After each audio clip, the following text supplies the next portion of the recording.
NBC Sports Network welcomes you to the following presentation of the IZOD IndyCar Series. With San Francisco as the backdrop and some of the most legendary wineries surrounding it, Sonoma Raceway to the IndyCar family is like saying Disneyland to children. It's a favorite on the IndyCar calendar because of the natural beauty of the region, but for the drivers, this track, at this stage of the season, it's all business.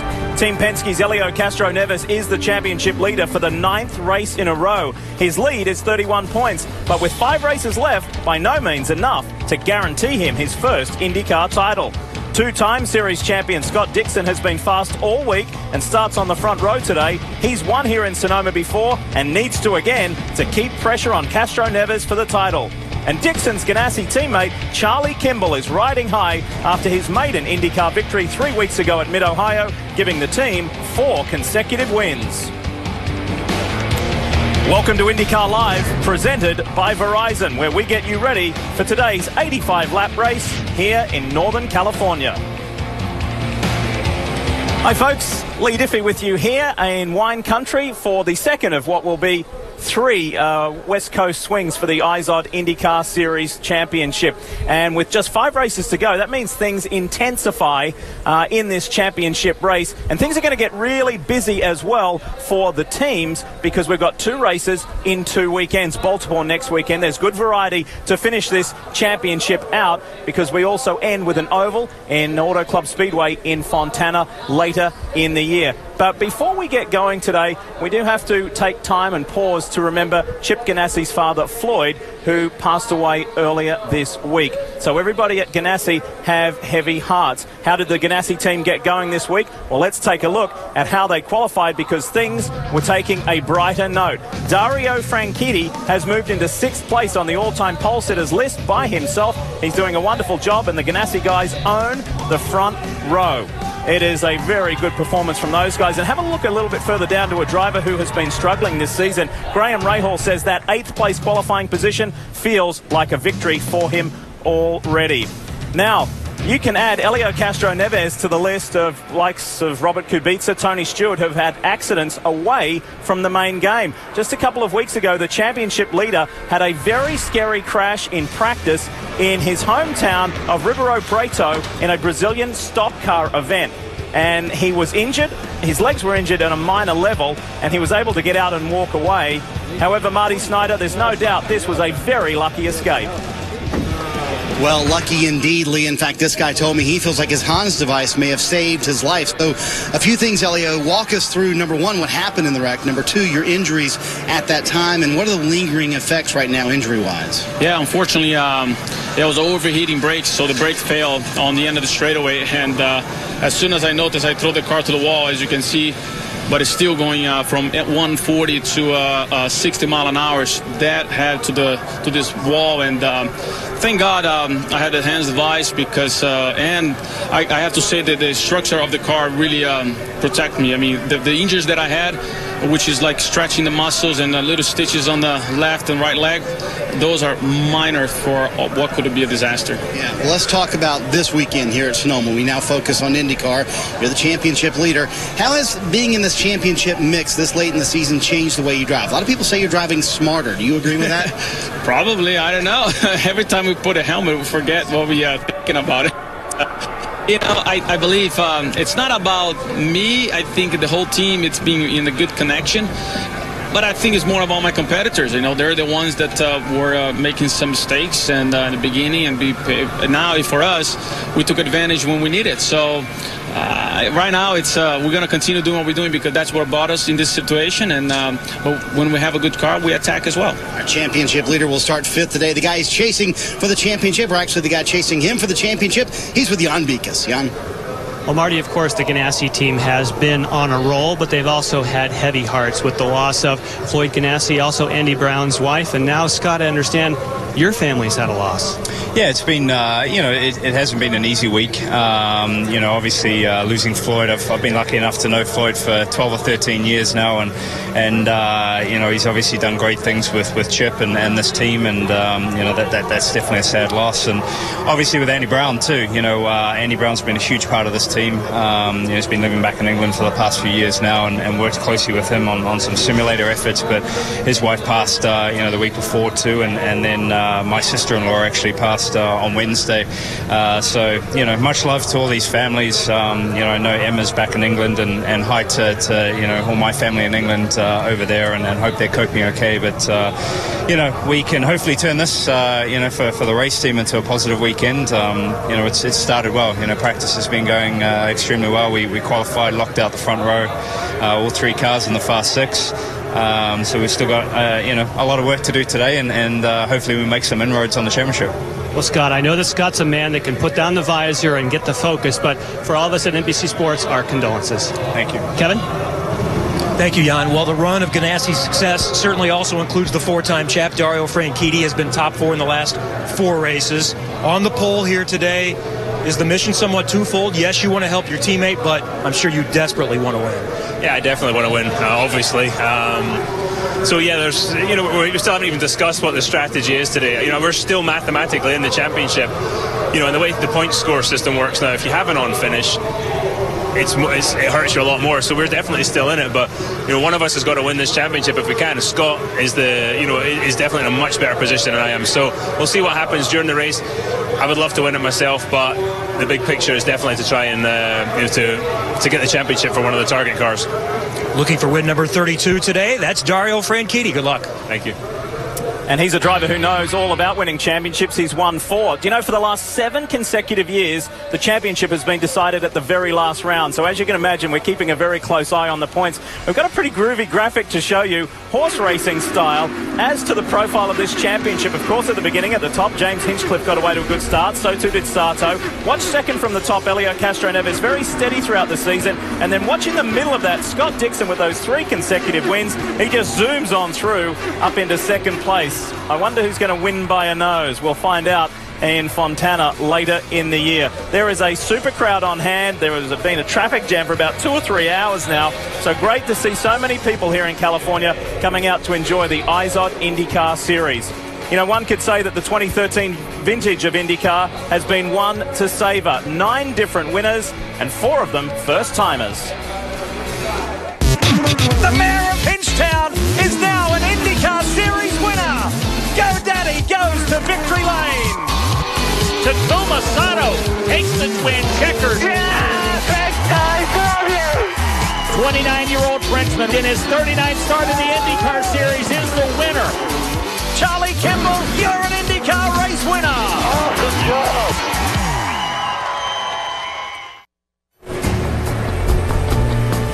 You're watching IndyCar Live, brought to you by Verizon.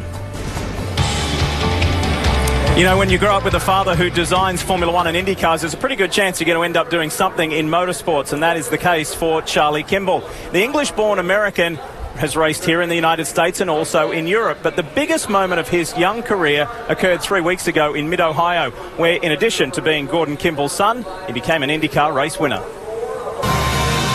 Here we go, the Honda Indy 200 at Mid-Ohio is underway.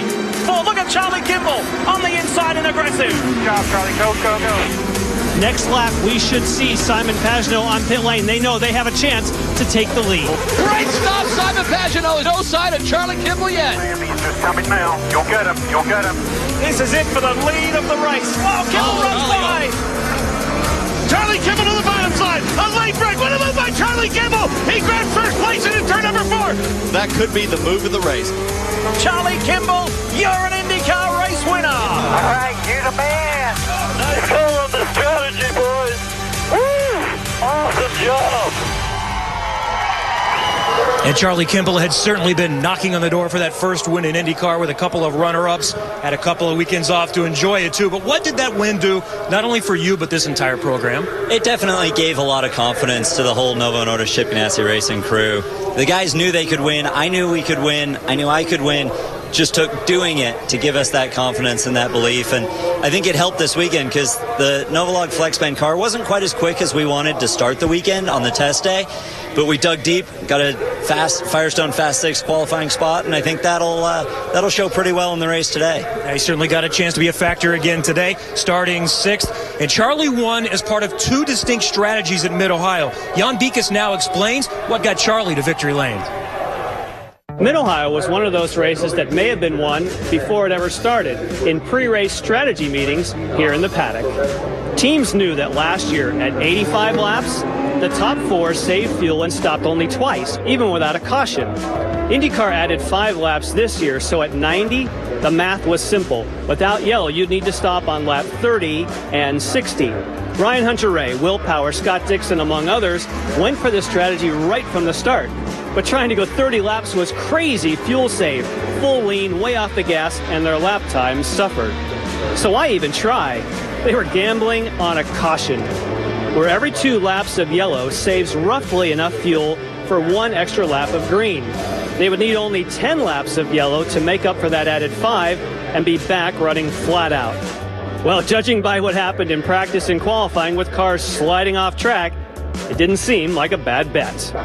The teams of Charlie Kimball, Simon Pagenaud, and others took the opposite approach. They considered yellow might not come, ditched fuel saving, and ran flat out knowing they would have to make 1 more stop.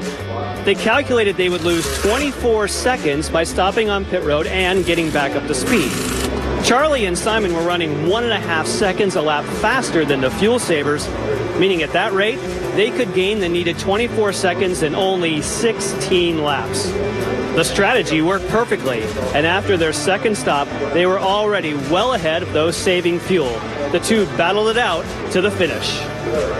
So what does all this mean for Sonoma? Well, it's 85 laps, but Sonoma's a bit longer, mileage not as good, and after the lessons learned in Mid-Ohio, very unlikely, unless there were a long caution, that anyone would try this one in 2 stops. And the driver of the Verizon Chevrolet, Will Power, would like to join Charlie Kimball on the winners list for 2013. And a reminder about Verizon streaming. To download the IndyCar 13 app, simply call ** Indy or search the App Store or Google Play, only from Verizon. You know, it has been a massive year for the 2004 champion Tony Kanaan because he won the Indy 500. Well, today is a significant day as well, and we'll tell you why when we come back.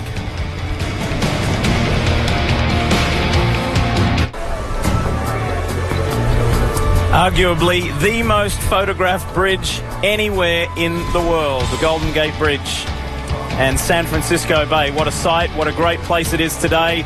And downtown San Francisco is just 34 miles away. We're directly north of one of the greatest cities in the world. And it's a beautiful day to go racing for the GoPro Grand Prix of Sonoma.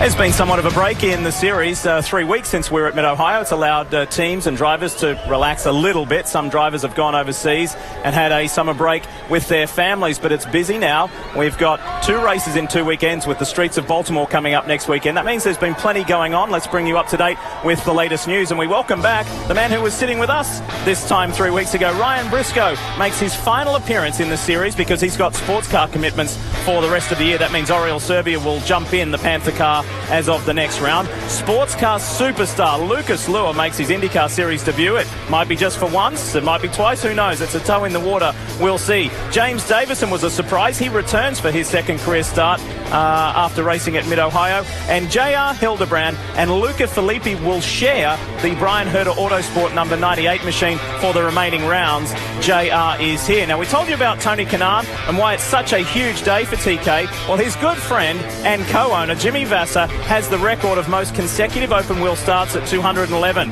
When Tony starts today's race, he will draw level with JV. So it's a huge day for Tony. Some more news. The series is considering integrating a road course race at the Indianapolis Motor Speedway on next year's calendar. Now, of course, Formula One, MotoGP and sports cars have raced on the road course, and this is the late Dan Weldon testing there in 2011. This is a rather hot topic, and with more on it, here is our Robin Miller.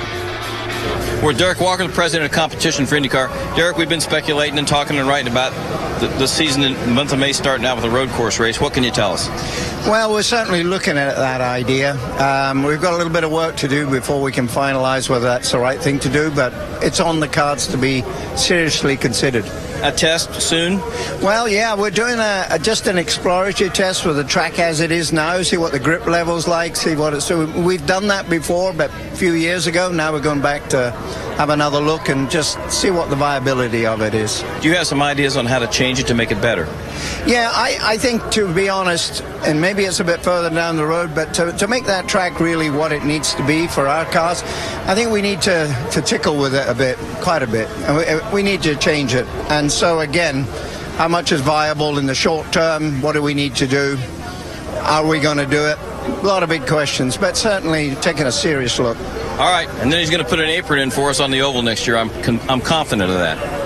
It's certainly a discussion starter, isn't it? IndyCars on the road course at the Indianapolis Motor Speedway. Now, as I mentioned earlier in the show, there's been much sadness in the IndyCar family this week with the loss of Chip Ganassi's father, Floyd. Floyd was a successful businessman. He was a great guide and role model for his son and helped Chip establish what is one of the most powerful teams in global motorsports. But perhaps Floyd will be remembered for his gentle way and the photographs he loved to take of people enjoying themselves at the racetrack. In motorsport, people come and go, but Floyd Ganassi Sr. will be with us forever. He was 87.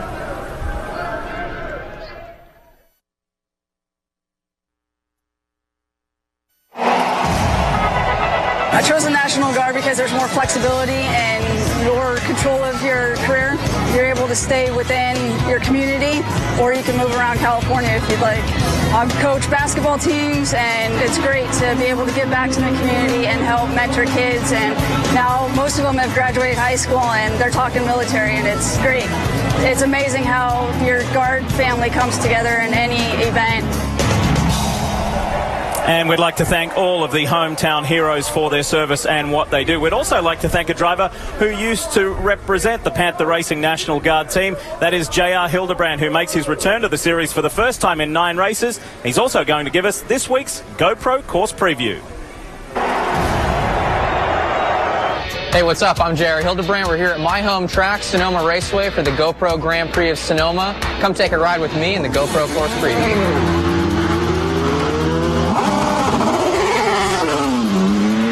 Going down into turn 11 to get ready to start the lap, using all the curbing there. 5th down to 1st gear. Up 2nd and 3rd really quickly out of the corner. And we'll get all the way to 6th gear before we get into turn 2. Bending flat out through turn 1, getting all this compression, climbing steep uphill down to 3rd gear for turn 2 as we climb over this crest. Up to 4th, you'll have just a little lift going into turn 3, grabbing that compression, going back up the hill, little lift for turn 3A, loose up at the top of the hill, jamming on the brakes, down to 2nd gear for turn 4, big downhill right-hander. Accelerating hard, flat out through 5th gear, grabbing 4th, grabbing 5th, and then downshifting just to 4th down the hill into turn 6 here. One of the most difficult corners on the track to get right, using all the road and the exit, trying to put the power down. Grabbing 5th, then 6th as we climb back up the hill into turn 7, all the way down to 1st gear, one of the slowest corners in the track. Waiting for the car to turn, and then trying to put the power down as hard as you can as we head back down the hill through the S's in 8th, grabbing 6th gear, through 8A, down into 9 and 9A. Another heavy braking zone. These Indy cars do 4 Gs on the brakes, down to 1st gear, using all of both of those curves in 9 and 9A. Grabbing gears again, all the way back up to 5th, flat out through turn 10. And that is your GoPro course preview. It's great to have J.R. Hildebrand back with the IZOD IndyCar Series. It's also terrific to have Wally Dallin back with us. He joins Townsend Bell and myself. Townsend, let's start with you. There's one word, there's one team that everybody's talking about at the moment, and that is Ganassi. They're on a 4-race win streak at the moment. They were quickest at the test. They've been quickest all weekend. It's quite an incredible run at the moment. It certainly is. We talk about the Ganassi freight train, and it's been carrying right through here to California, and it shows no signs of slowing down. These guys have an unbelievable mechanical package. They have so much grip out of their cars right now. The question is, what do they have to worry about? The answer, I think, is each other. You've got Charlie Kimball just winning his first race in Mid-Ohio. You've got Dixon battling for a championship. Dario needs his first race win of the season. All these guys are winners. There are no team orders, I don't believe. It's going to be very fascinating to see who takes it to the front. At this stage of the year, we're all talking championship. Let's show you the top 3 in the series at the moment and what their history looks like here at Sonoma Raceway. It doesn't look all that promising for Ryan Hunter-Reay, does it, when you compare the wins for both Dixon and Helio Castroneves. And, Wally, if we talk about Ganassi, we must talk about Penske Racing. Yes, Helio is the championship leader, but he's been in this position before, and the team's been in this position before. Hard to believe, guys, that Roger Penske hasn't won a championship since 2006 with Sam Hornish. These guys have been in this position before. The last 4 years in a row, they've been leading up to this point, and they've lost a championship. They haven't delivered. Now, Helio Castroneves is in a very good situation, I think. He runs well here. Scott Dixon, this is one of his best tracks. I think Helio has matured as a driver enough where he just needs to keep doing what he's doing, and that's putting those good finishes together. He's lost a championship before at the last race. He's smarter. He's got the ability to do it. These guys deserve to win a championship. Helio does for sure. There's nobody that wants it more than Helio. So it's going to be interesting to see. You don't want to lose a lot of points on Scott here. Just keep him in sight, and you'll be able to win the championship. How's your heart rate? Well, it's time to raise it a little bit with Robin Miller's grid walk. Go, or should say run. Back by popular demand, Lee. All right, we got the pole sitter. Nice job beating Mike Landretti. Are there team orders, brother? You haven't won a race. You want to win this thing. I know you like your teammate. Yeah, no team orders yet, but if I have to, I will. I don't want to. Okay, thanks. See, now there's an honest answer. Hell no, there's no. Where are they to clean the grid here? I mean, where do these people get these passes? Excuse me. Have we seen Mr. Will Power anywhere? Hello, boys. Will Power to my left. Oh, I don't think so. By him. Oh, Will Power. Okay, buddy. Hello, young man. All right. What's the mindset? Obviously, got a couple of quick Ganassi guys in front of me, but, we're just going to see what happens in this first stint, if the tyres are great or not, and make a decision upon that. Take no prisoners. Thanks, Will. All right. Now, Scott Dixon says this is still a 3-man. Man, it's a good thing I played football. You know what? Scott Dixon says this is still a 3-man race. Ryan Hunter-Reay. Hello, young man. Hey. Scott Dixon says this is still a 3-man race, and you're the guy he's concerned about. Well, we came back from a deficit this year. I like that Scott says that. Hopefully we are in it, and I think we are. I mean, we know how to fight back, but we've got more races to do it this year from after Sonoma. So that's the optimistic point for us, and I know one thing. It's time to go for us. So we're going to get going, and we have no interest in finishing second or third in the championship. I like that attitude. American champion. Back to you, Lee. Yeah, he is fired up. He was headed for a podium here last year, but got taken out very late in the race. He really wants to set the record straight that he can perform well at Sonoma Raceway, the defending IZOD IndyCar Series champion, but it's an all red and white front row. It's the Ganassi boys up front. Dario Franchitti, Scott Dixon. What a front row. What a day. And what a race we have got coming up for you. You have been watching IndyCar Live, brought to you by Verizon. When we come back, the drivers will get the command and we'll go racing for the GoPro Grand Prix of Sonoma. It has been a very special year for IndyCar. Like a good wine, it takes time to get better, and several experienced drivers showed 2013 is their time by scoring maiden victories. Charlie Kimball, you're an IndyCar race winner! Growing strong, the 2004 Series champion obtained racing immortality by winning the Indy 500. One of the most popular wins that we have seen in many years. And as we head into the final races, another former champion has begun a surge to the front with winning 3 races in a row. What a weekend for Scott Dixon, the 32nd win of his career. With only 5 races left, the one thing we do know is 2013 will go down as a vintage year.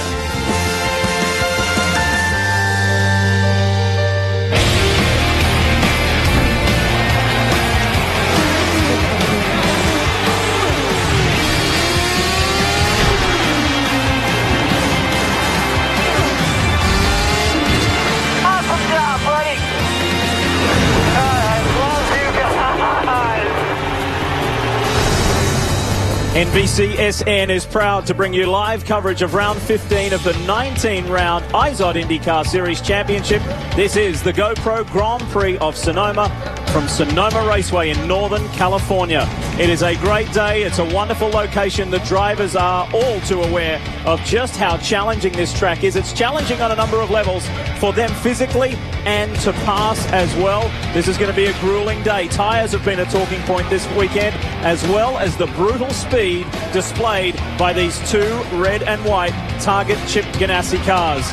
Is this going to be a special day for Dario Franchitti? It's hard to believe we're at round 15 and he has not been victorious this year. He's a four-time series champion.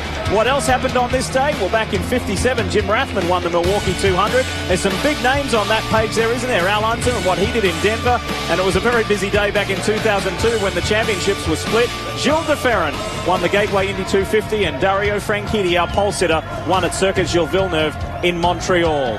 Plenty of open wheel history, and are we about to see some more of it? This man created his own last year, Ryan Hunter-Reay, and he has been fighting, he's been digging, he's had his fair share of bad luck this year, and he's going to overcome that in these final 5 races. He wants to defend this championship for sure. He's determined. He's been out here on the West Coast vacationing with his family for the last couple of weeks. He's ready to go back to work, and so are the field, as we now join the grid for the command.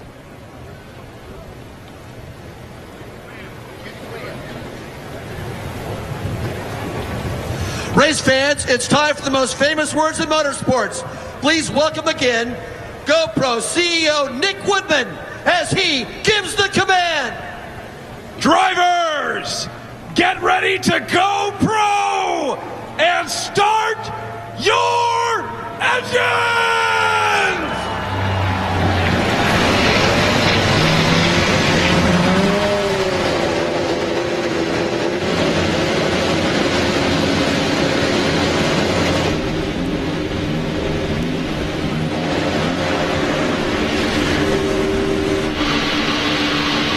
It's that special time when you get to see the driver's eyes focus like never before. And we're ready to check in with the boys on pit road one last time. We start with Marty Snyder. Marty? Well, Lee, Will Power probably wishes we could race at Sonoma every week. The last 3 years here, 3 poles. He's led the most laps in all 3 of those races. And his worst finish is second. Hard to believe we're this deep in the season and Will Power has not won. But he told me moments ago, today is our best chance to change that. Will Power at his best racetrack, trying to become the 10th different winner this season. Kevin? And Marty, even though Graham Rahal was a runner-up at Long Beach, I've seen a smile this weekend that I haven't seen in a while from Graham and also his dad, Bobby. He says now we can attack. The engineering changes they've done are paying off, and they're ready to go after it. Robin? Justin Wilson won Dale Coyne's first race in 2009 on a road course, Watkins Glen. Most of his rival drivers say if this guy ever got in a Ganassi or Penske car, we'd be trying to chase him down. He's starting right now where he should be. Row 4, he's going to be charging, and guess what? He's going to be the sleeper this whole race, John. That's right, Robin. Don't forget that all the teams are going to have to run both types of tires. They're going to have to run the black, as we know, as the primary, the red as the alternate. The cars are peeling off behind me, and what they're finding today is with the blacks, we think of it being harder and more durable. Well, it's sliding across the racetrack, and they're losing their speed right away. But the softer alternate that we've come to know normally doesn't last as long. This is the ticket for today. It can grab the racetrack a little bit better instead of sliding and building heat. I think the drivers and the teams will want to be on these every lap they can. It's going to be an intriguing story to follow, Jan. Thank you very much. A quick reminder, don't miss a chance to get in on Honda's fastest seat in sports sweepstakes by logging on to shophonda.com. There is the two-seater. Good to see it again. And, of course, you can be in this seat right here with TJ Lander from League City, Texas. TJ is this week's lucky winner. Hi, D. TJ. Yeah, this is fun. Yeah, buddy. Yeah. This is great. Well, you enjoy the ride. Yeah, TJ. this is fun.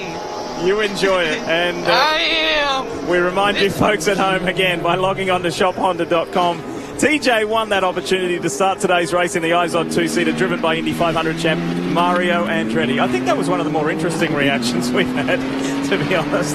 So, TJ, enjoy the ride. Hey, it's time to take a closer look at this track. Townsend talks us through. Well, Lee, most of the drivers, plus TJ, will tell you that this is one of the most challenging tracks on the schedule. It's a real patchwork of part drag strip, part NASCAR course, and then sections that are exclusive to IndyCar.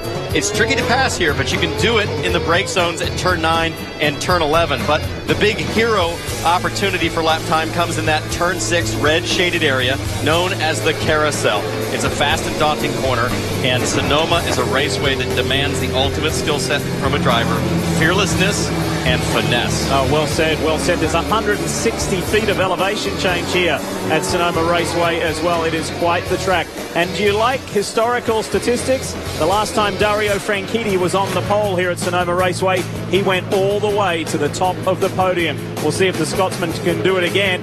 So the other Scott Dixon, that is, he wants to win and try and get closer to Castro Neves in the championship. He certainly does. We'll be watching RHR with hopefully a bounce-back performance again this weekend like he always does. Look at Charlie Kimball, won at Mid-Ohio, comes right here to Sonoma, qualifies in the Firestone Fast Six, and he is strong, Wally. I talked to him this morning, and after last week talking to you, you can tell there is a confidence difference in this guy. I mean, he's here to do business. It's very different after that win. More confidence from Graham Rahal as well. The best qualifying he's done on a road course in over a year. And two guys who feel confident about their cars, Hinchcliffe and Pagenaud. Perhaps the qualifying doesn't reflect that, but they feel good about their race cars. Now, we're going to roll through the remainder of the grid. Wally, on your return visit with us here, what are you looking for today? What are you hoping for today? Well, I'm hoping for a lot of passing.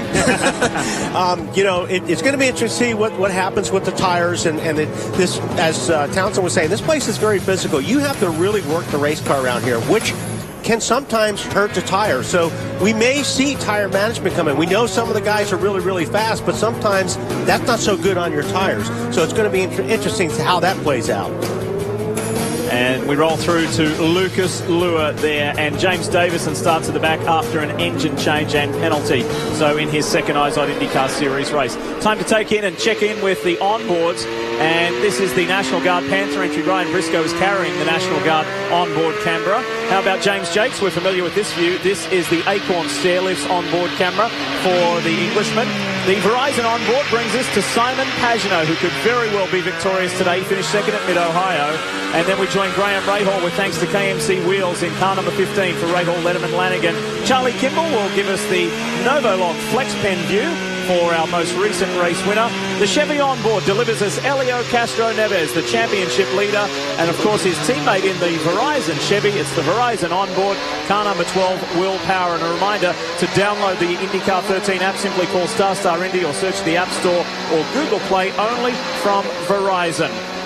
So we are ready to go. It's round 15. It's all to play for. There are so many stories up and down this grid. Can you believe we're this deep into the season and the names of Franchitti, Power and Andretti have not been victorious? Ready to go racing. This is the GoPro Grand Prix of Sonoma, and it's an All Ganassi front row.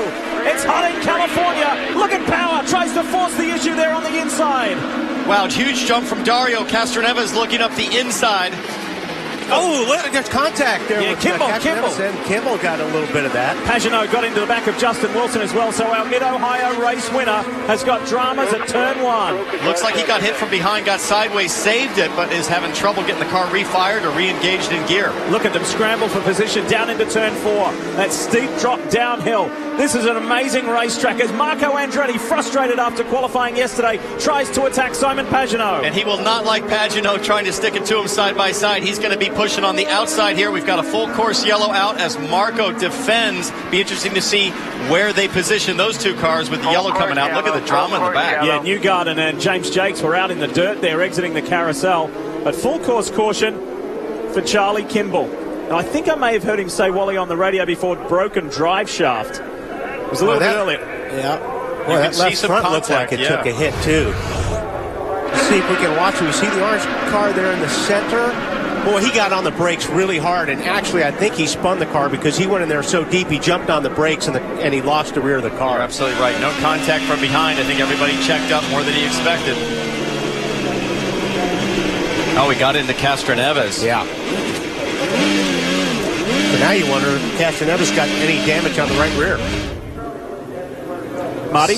Diffie, your ears serve you well. It is a broken drive shaft. He has it in gear. It just will not go, so they're going to have to tow him all the way back around. You know, they always say the problem with winning a race, you got to go run the next one. For Charlie Kimball, it might be an early exit. You look at that left front, guys. That's a lot of contact. I don't know if he squared the wheel of Elio. He may have got some body work, but that's a hard hit. I don't see how you break a drive shaft there. I don't either. If I were him, I'd be cycling the ignition on and off and just making sure the computer hasn't filled the transmission. Right.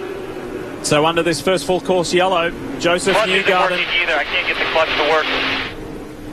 That was the voice of Charlie Kimball. And Newgarden's got some issues as well. So it's all happening here at Sonoma Raceway. Quick break, then we're back. The first Australian to win the French Classic race between Paris and Nice. So from the suburbs of the great city in France, right down to the Côte d'Azur. Never been won before by an Australian cyclist.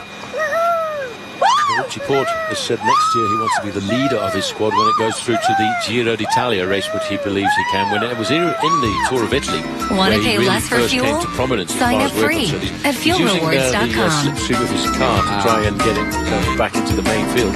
I think the referees will look the other way at this point because they know he's had two problems with mechanicals.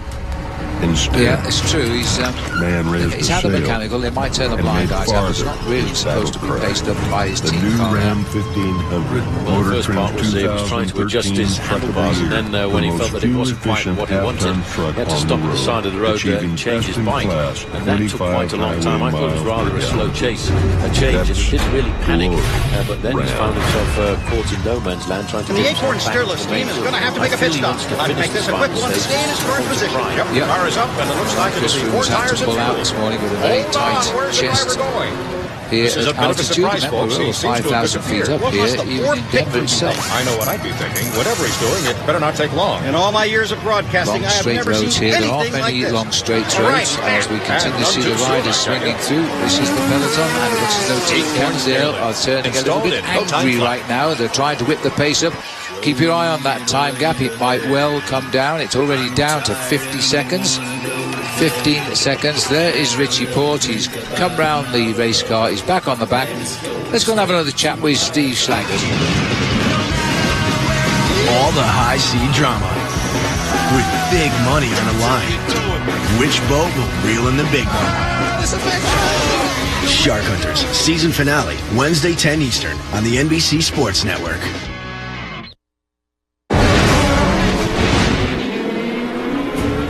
You're watching IndyCar on NBCSN, brought to you by GoPro. Let's check in as to the drama with Joseph Newgarden. Kevin? Two issues for Joseph Newgarden. He clipped EJ Viso, so they needed to change the front wing, and then also he couldn't downshift, so they've got a gearbox problem, and obviously that's the much more severe problem. So already at the start of the race, Newgarden is down multiple laps. Watching Newgarden on the outside here, the carousel with Viso. Viso doesn't do him a lot of favors there, pushing him off, and then Newgarden comes roaring back up the inside. At this point, the full yellow's out, I believe. More updates from the lane. Here's Marty. Well, Lee, our championship leader riding on board with Helio Castroneves right now. The problem at the start of the race for him, we're being told, he couldn't get the car out of second gear. He and Roger Penske had a couple conversations about it, but he could not get the car out of second gear. That's what caused the big jam up in turn one. Got some promising signs for Charlie Kimball, the Mid-Ohio race winner. He is up and at him again. So Townsend, you were right. Not a broken drive. Yeah, it just surprised me. There was nothing to lead you to believe that there would be a unexpected sudden load on the drivetrain to break anything, and I think it just could have been a computer issue. They do have what's called an emergency mode gearbox switch where you can cycle things and essentially reset the computer. I imagine something of that order took place in the pits. Unfortunately, it took long enough for where he's a lap down. Yeah, that's a shame. Getting ready to go green this time by. It's only the third time this season that Dario Franchitti has led an IZOD IndyCar Series race. Long Beach and the first one at Toronto, but that was short-lived as well. So we'll see what today holds in store. I think you saw a lot of courtesy on the start as far as the front row went. Yeah. And Dixon gave him a lot of room, which I think we're going to see a lot of if these guys continue to start. I think Dario just got an amazing jump. Let's see if Dixon is kind for 2 times in a row. And watch Power, because he's got that inside run, hasn't he? Here we go. Oh, they stack up. The Ganassi boys may not have got away to a quick start there. And Bourdais, there was a little contact also. And Power's got a wheel. Inside. He looked really racy at the original start, and he tries to go around the outside of Scott Dixon and can't do it. Hunter Ray will get the run through. You cannot go on the outside of turn 2 there. There is no grip out there. So it was Dixon's advantage. Yeah, try telling Power that. This man is driving with frustration overload. His teammate goes through on the inside. Graham Rahall's in the mix. So too Marco Andretti. But Power is frustrated that he has not seen the top step of the podium this season. The road course specialist dearly wants to win, but he's just lost a position. He's lost 2. And look at Castroneva's gap Power already, and Power's off at the exit of the carousel. Marco Andretti just got a shower of dust and dirt. He did. He got swamped, and Pagenaud goes through on the inside. Justin Wilson, there's a traffic jam at turn 7. That is wild stuff. But this is your best time, your best opportunity to make some passes right now after these restarts. And this is what we're seeing right here. These guys are going after it. Hinchcliffe's battling the yellow and green car there of Tristan Vautier. And Takuma Sato is in the mix. Tony Kanaan has made up numerous positions.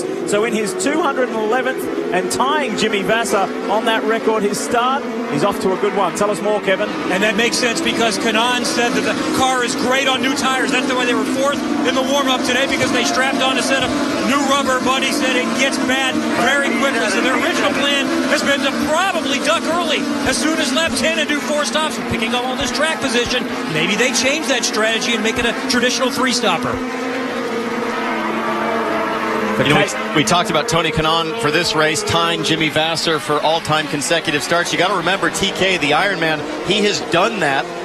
Let's look at Bourdais in the pits for a wing change. I was just going to finish with Kanaan. Has done that through broken wrists and ribs and all kinds of injuries that he's driven through. Amazing. Not sure who Bourdais got into there. No, I don't know. And I really expected these guys to have a good day today. Bourdais has been very quick here all weekend. I really thought they were going to be a top 4, top 5 car. So many fast corners here that if you even have a winglet out of order, you cannot perform around Sonoma. There's too many fast corners. Let's show you a replay of that restart and look for that chrome and red car from Dragon Racing of Sebastian Bourdais. There he is. Right there. Got into the back of Marco Andretti. Yeah, he tried to get the big jump and got it just wrong on timing, had to swerve at the last second. You got to give it to Power, though. He was there. There's nowhere he could go. You have to stay on the outside. Yeah, but when you stay there, you're getting dirt on your tires, and you saw him suffer for the next 4 or 5 corners. But I don't think there was a way to get back in the line. True. There it is there. Look at Bourdais taking evasive action after he knew he was about to ram the back of Marco Andretti and just lost the front left half of that front wing. Happens in the background there. What a shame. He was poised to have a good weekend. He was off to a decent start of both Schmidt cars, the Schmidt-Hamilton, Schmidt-Peterson car. Oh, look at Tony Kanaan. That's James Jakes on the outside. Wow, James that's Hinchcliffe. a tough place to pass too, Townsend. And this is a battle of guys that every one of these guys expects to be in the top 5 right now. Briscoe, Hinchcliffe, Jakes, Kimball, Hildebrand, and they're all driving for a result that they desperately need today, and you can see it. Well, guys, riding along with Charlie Kimball, I did check in with the team with Tom Wirtz, his strategist. He said that's exactly what happened. What you guessed, Townsend, the anti-stall kicked off for Charlie Kimball. He couldn't get the car refired. All he had to do was recycle the computer. Once he did that, came back up to speed. Now he's charging his way through the field. Look at that pass right there. And Justin Wilson's backwards. We're hearing that EJ Vizo may have tagged the back of Justin Wilson while Wilson was in the top 10. That is a tough break. This has been a good fight. Hinchcliffe's in trouble. He's getting swamped. He's losing position almost by corner. And there is the stranded Justin Wilson. One of the dark horse favorites for this race. Full course yellow. And we go under our second full course yellow. Here's EJ Vizo at the back. Sticks his nose on the inside, Wally. I mean, Wally, when I look at that, it's like, EJ, you just got to back out. Yeah. I mean, he doesn't know you're there. You know he's going to hit that apex. Right. You've already committed to the corner. You're looking at the apex. If I don't see your wing or your front wheel, you don't exist. Now, didn't we see that with Hunter Ray got tagged last year in that corner? That was Tagliani. Very similar situation. Start, shot, and roll so we don't lose a lap. Also early in the race last year, Elio Castro Neves spun Scott Dixon and received a penalty for that. So it's a common theme at that corner at turn 7 at Sonoma Raceway. The problem is that what EJ Vizo's thinking is it's plenty wide for 2 cars. He's got to let me through, but that assumes that Wilson knows you're there. Right, you've got to present yourself on that corner. If you're going to outbrake somebody, you've got to make sure that they see that you're there. So they were able to fire Justin Wilson up. He did not lose a lap, but he'll be on the tail of the lead lap. Time for a quick break. We'll come back with more GoPro Grand Prix of Sonoma after this.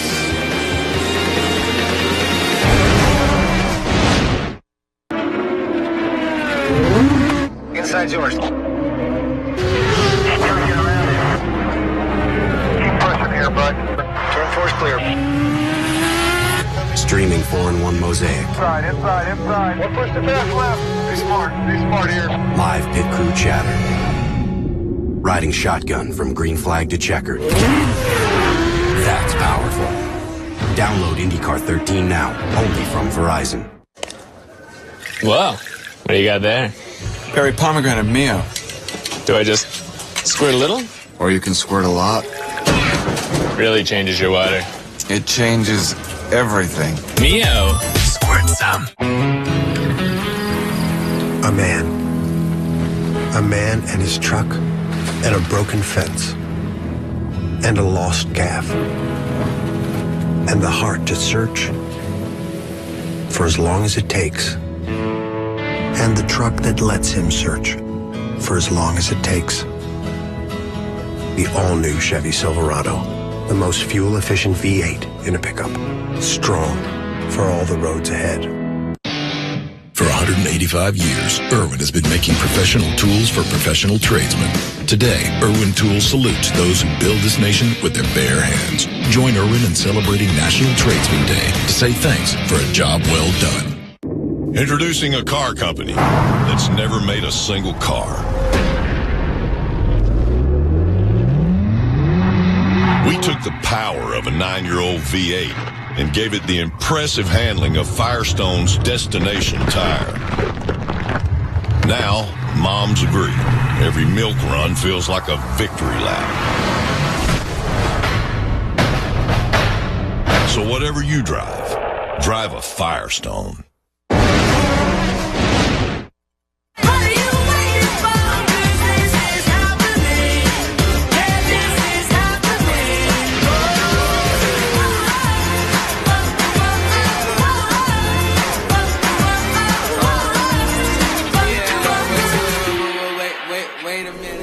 Pretty easy to see why this is a favourite on the IndyCar calendar. It's such a pleasure to come to Sonoma Raceway. So much going on. And there are a lot of IndyCar fans who have turned up today to enjoy the beautiful sunshine and what has already been an interesting and entertaining race.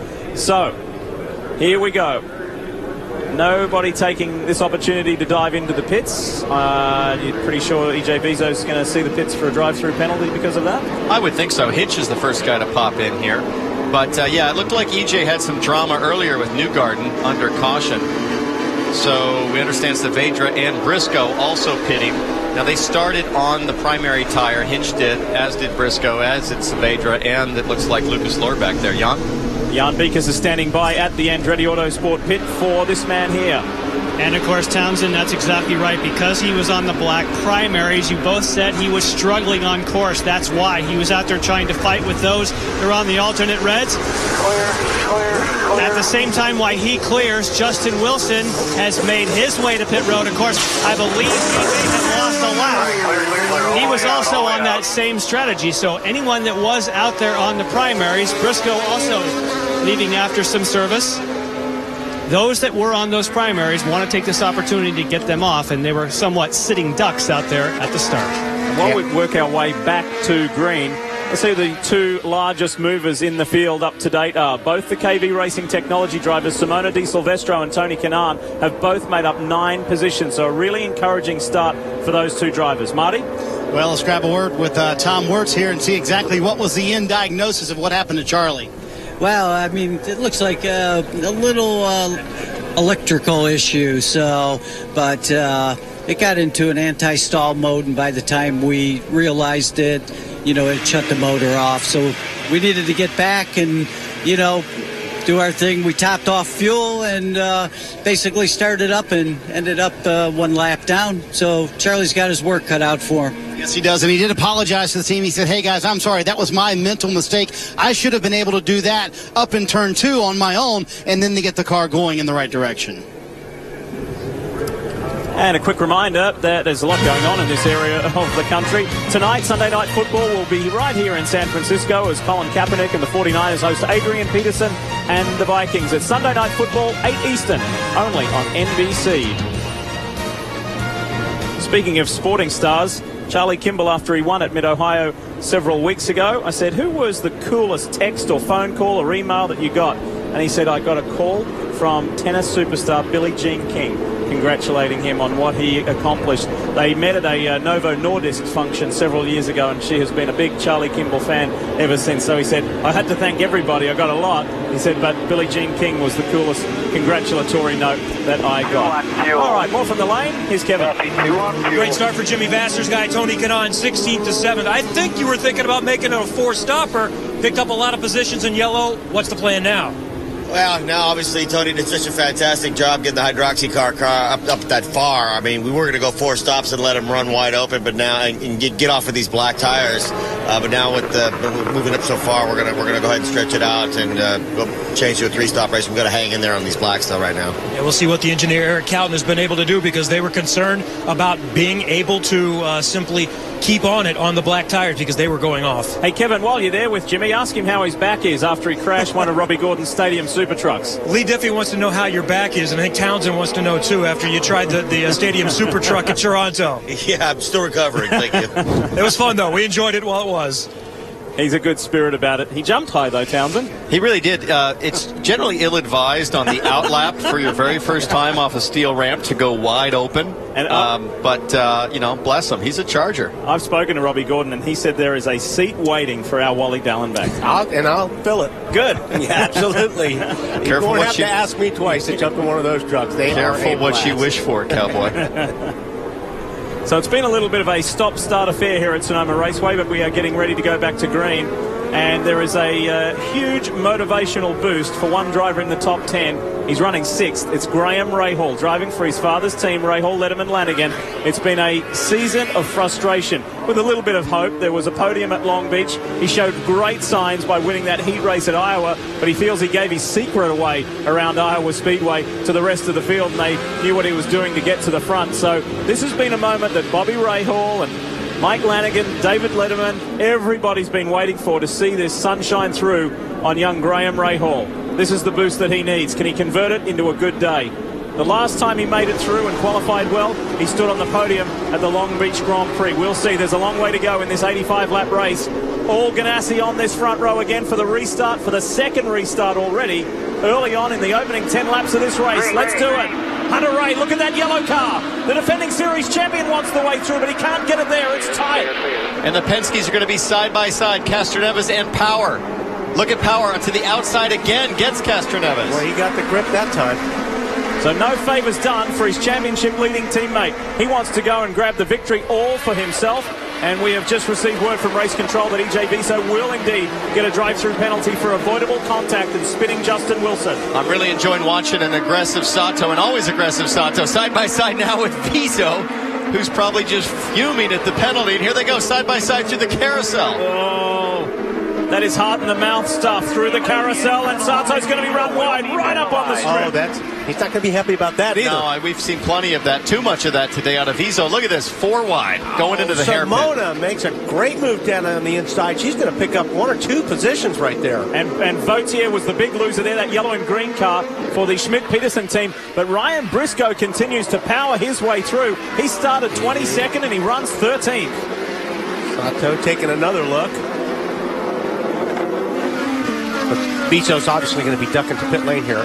Well, no guarantee. There he comes. The Sitco car does take the lane. And again, that was for Justin Wilson up at turn 7. Yeah, and like you hear the pit speed.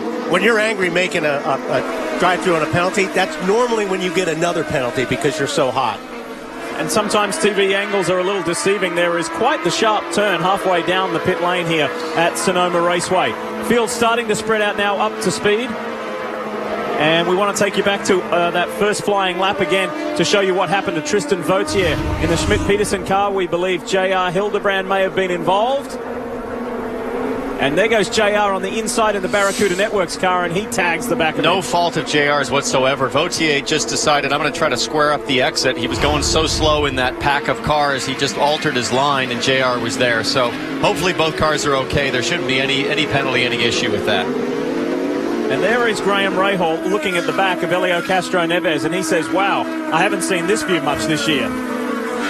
Riding aboard with Rahal now. You know, Lee, you and I sat down with Graham for a good half an hour. We asked him a lot of tough questions on Friday about performance, about how he's analyzed his own performance and the team's performance. And I got to say, he told us, guys, this is the first time this season I felt confident in the car that I've got, and it's showing today.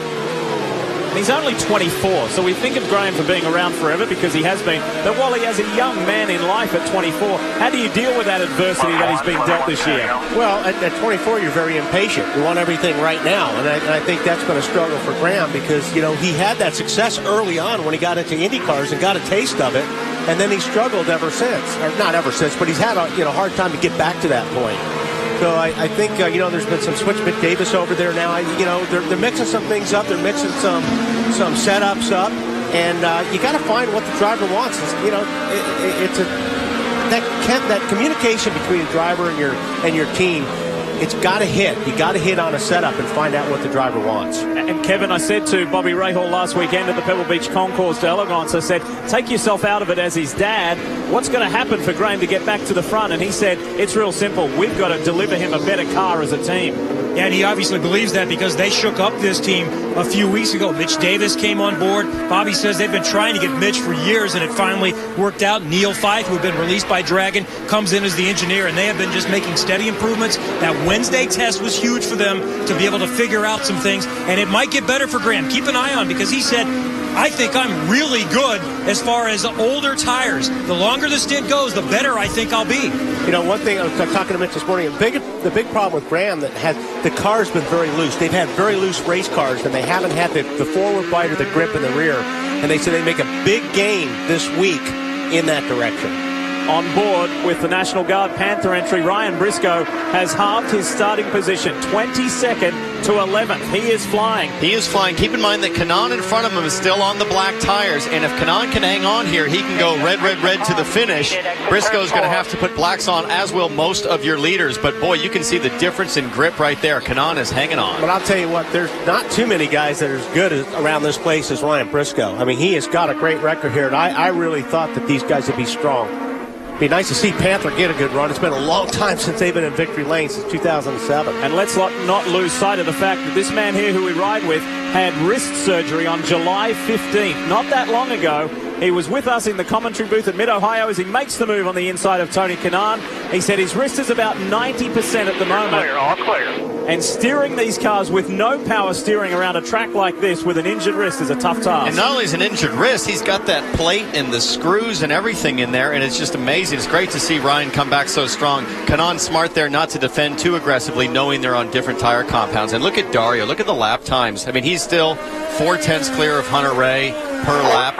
And smooth sailing. This is right where he wants to be. Just smooth. 1.4 seconds ahead of his championship contending teammate. And Dario earlier today said, hey, I'm not out of this. He has rocketed from 12th to 6th in the championship in the last 4 races. Don't count out the 4-time champ. Back live at Sonoma Raceway, and we said it a little earlier, this is a common theme at turn 7.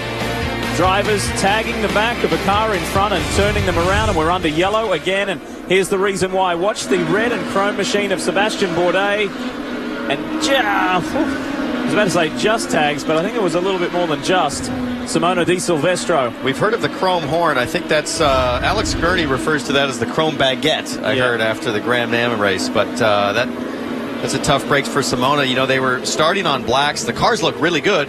If they could pit and get those blacks off, she was looking like she was going to have a great run. I'll tell you who this really helps is Tony Kanaan right now. He needs to get in and get off those tires, and this is a good break for him. Bourdais' second wing. incident of the day. Remember, at the beginning of the race, he took off the left half of the front wing, and now it's the right side that's damaged on the McAfee entry for Dragon Racing. They have a lot of top executives here today as guests, Jay Penske and his team, and they were really hoping for a solid run. So we understand that contact is going to be under investigation by the stewards, and Wally, I can't see why it wouldn't. Yeah, I mean, obviously, I mean, it was a straight shot in, too. It's almost like Bourdais went in and couldn't get the car slowed down enough, but we've all done it. Yeah. We've all done it. This has been a track that will stick in Sebastian Bourdais' mind for a long time, when he was involved in a really frightening accident a year ago here at Sonoma Raceway. Take a look at this as we take you back in time. Joseph Newgarden was involved in it also. The white and blue car. And Joseph Newgarden make hard contact with the outside retaining wall. You okay, buddy? Having a crash that large, I'm super thankful in a way that the only injury I did sustain was a finger injury. It could have been a lot worse. For sure, the pain kind of sometimes swivels a little bit and comes back, and it's like, oh, okay, I remember that. It's hard to say exactly what happened. We were lined up pretty close. I was trying to overtake him because he'd just come out of the pits. So he had cold tires, I had hot tires. I wasn't able to get around him. So then as we exited the hairpin where I tried to get around him, he picked up some debris or whatever the issue was. He ended up going straight. So when he went off the track, I thought he was going to continue to go straight off the track. He ended up hooking completely left again, and we went sailing for the inside barriers. It was one of those deals where you couldn't really predict it. It just happened, and it played out pretty quickly because the wall was very close. And that shoulder and collarbone injury still niggles Sebastian Bourdais from time to time. Communication from race control. Pits are clear. Pits are open. What will we see here? Almost guaranteed we'll see Tony Kanaan come in. That's for sure. And there have been some dynamic movers in this pack today. Some really big movers like Ryan Briscoe, 11 positions made. James Jakes, 8 positions made. And James Davison made up 6 positions. This is the biggest mover in the pack right here. Ryan Briscoe, the defending race winner. He was in that interesting situation last year where he had the championship leader and teammate Will Power behind him. We were waiting for team orders to be called. Those team orders were never made. Briscoe went on to win the race. Here's Will Power. He's positioned nicely in 4th at the moment. But as has been the case in the last 4 races and the test and pretty much every session this weekend, Ganassi is on top. Here they come. Hunter Ray decides to stay out. And he is the only one of the front runners to do that. We'll definitely be revisiting this call towards the end of the race. This is the strategy bet. Kevin, what's going on? There's Graham Rahal coming in. He started on the alternate tires. He's going to the primary black tires. Good start with him, and Kanaan is going right in front of him. They were concerned about a problem from behind with Kanaan. Up to Jan. Simon Pagenaud is going to take the opportunity to stay on red tires. The leaders are stopping up front as well, Marty. Leader Dario Franchitti leaves pit road with 4 scuffed red tires, the alternate tires. He will win the race off of pit road from everybody that did pit here. Ryan Hunter-Reay came on the radio. Townsend, you talk about questioning that decision in a deflated voice. He said, guys, everybody else stayed out. Well, we'll see how it shakes out. You know, Tony Kanaan, I think, had a disastrous pit stop there. I'm watching the monitors to see where he came out, but it looked like he lost a lot of spots.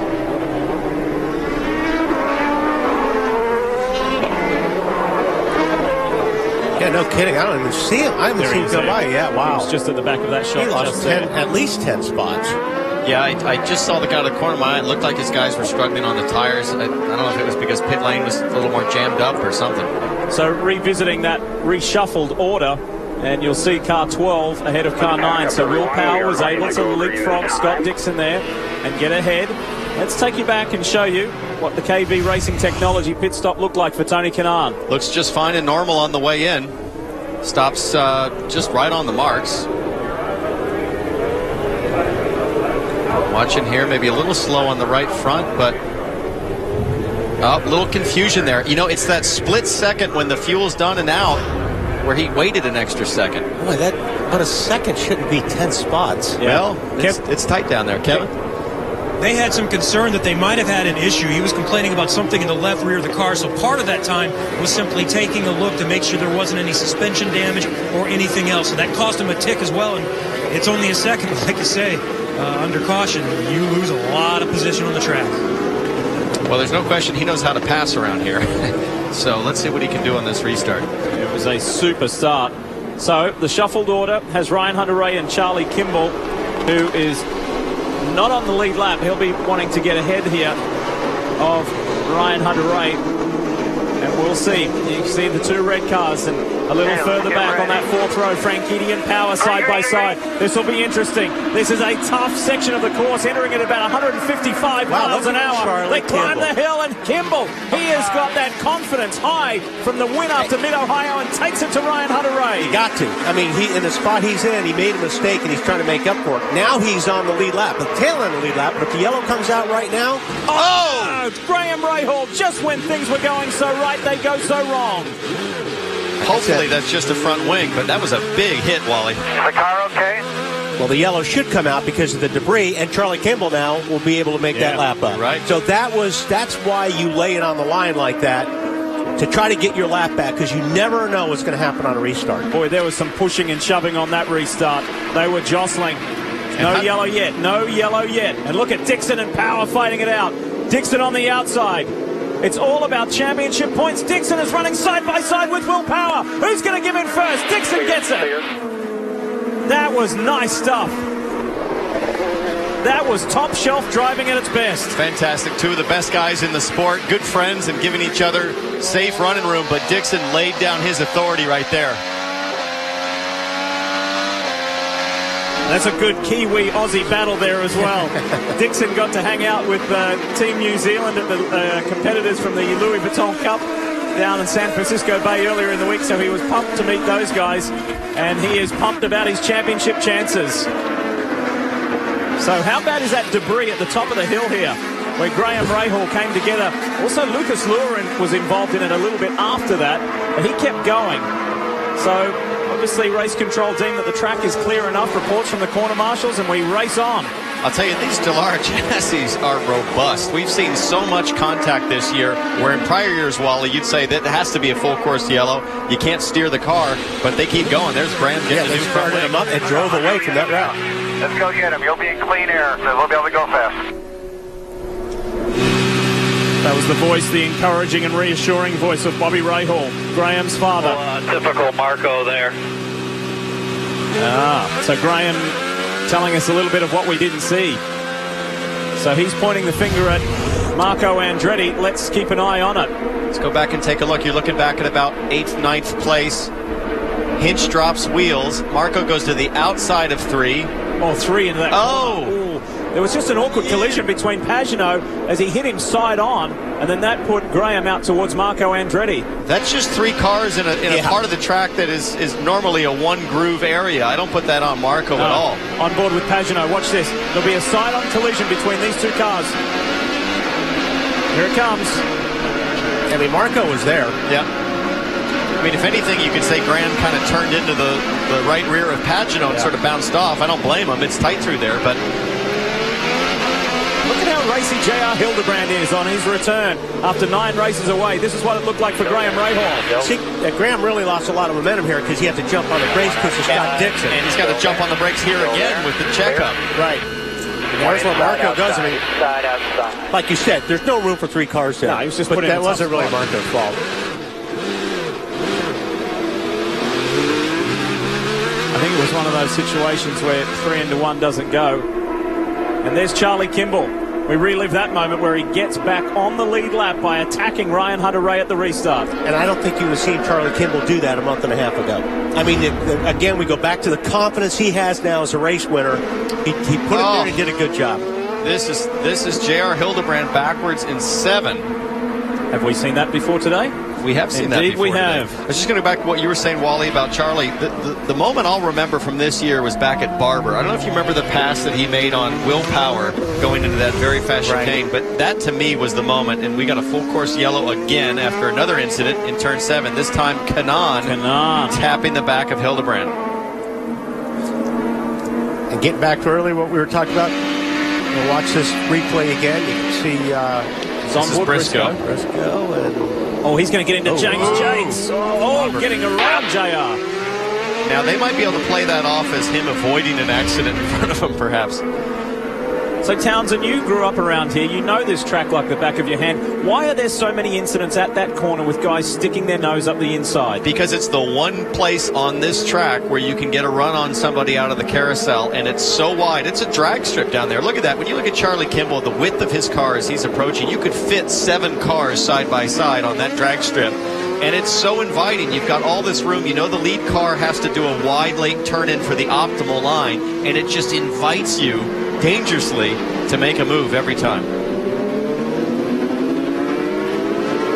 So under caution yet again here at Sonoma Raceway for the GoPro Grand Prix of Sonoma. The field will pack up again. That's already proving to be, as we race lap 23, an intriguing race. A long way to go.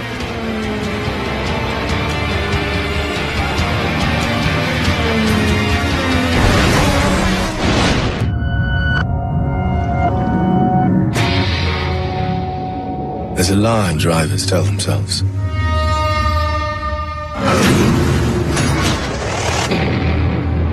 Death is something that happens to other people. And that's how you find the courage to get in the car in the first place.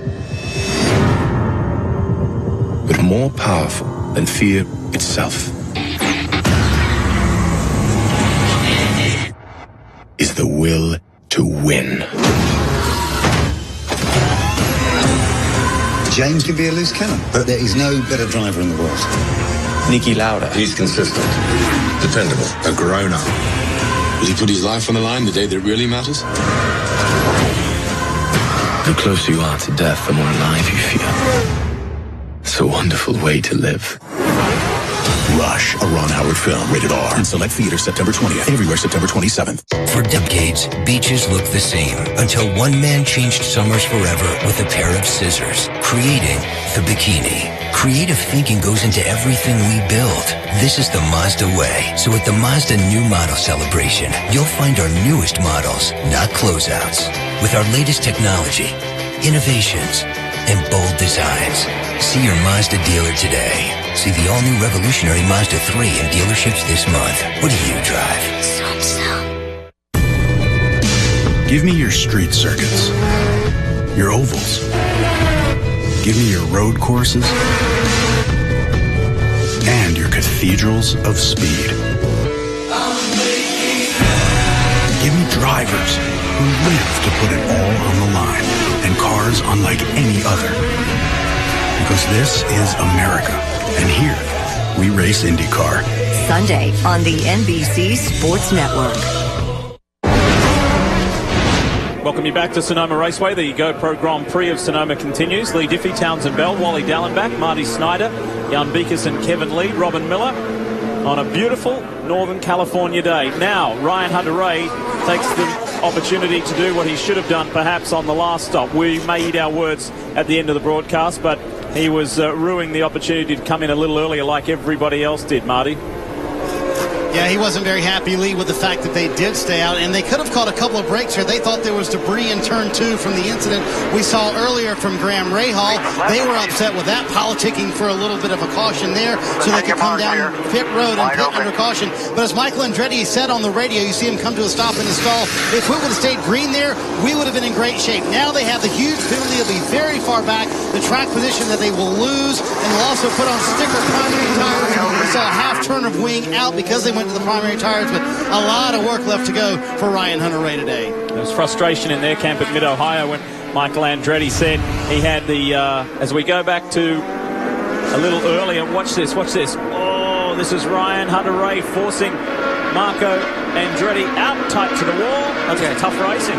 I'd be mad about that too. I don't know. That's what you do. Listen, Marco's only got a wing in there, and he's trying to force the issue. When you make a pass, you drive the guy to the wall. That's come on.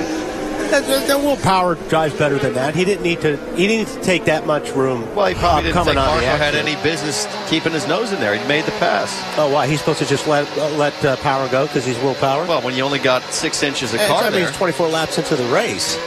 I can see if it was, a little bit towards the end of the race. There's been plenty of feeling in this race already. And you can see something there on the front right of Justin Wilson's car. Let's find out more about Wilson. Yes, and they were very concerned about that debris. And wow, look what happens when he's trying to shake that off at the moment to try. It was for one moment on the front wing. Now it looks like it may be lodged for the tire. But remember, Justin Wilson, we thought he might have lost a lap when he spun in turn 7. He has not. So he is the leader of the race at this point in time, and they feel that debris so far is not overheating the car. Takuma Sato has been sitting in his pit stall for multiple laps. He was in the mix that involved Graham Rahal. They have been working diligently on the right front suspension. Major problems again, multiple laps down, so yet another rough result for Takuma Sato, who was leading the championship at one point this season, but now this is going to be his 8th in the last 11. That's 19th or worse, most likely. Also, Graham Rahal is going to have to come back in one more time. All right, ready to go to green. End of our 4th full course yellow. Thankfully, let's get into a nice rhythm of racing here. It's been a pretty spirited battle so far, hasn't it? Wilson on the inside, Hinchcliffe on the outside, and Justin Wilson doesn't hang around for anybody. Sebastian Saavedra's in the mix there as well. Climbing the hill one more time. This is a spectacular section of the Sonoma circuit. Hinchcliffe, Carpenter. Nice. Who else involved? Rail slide. Wow. Great save. You're good. Keep digging on it. And there is debris being spread all over this racetrack.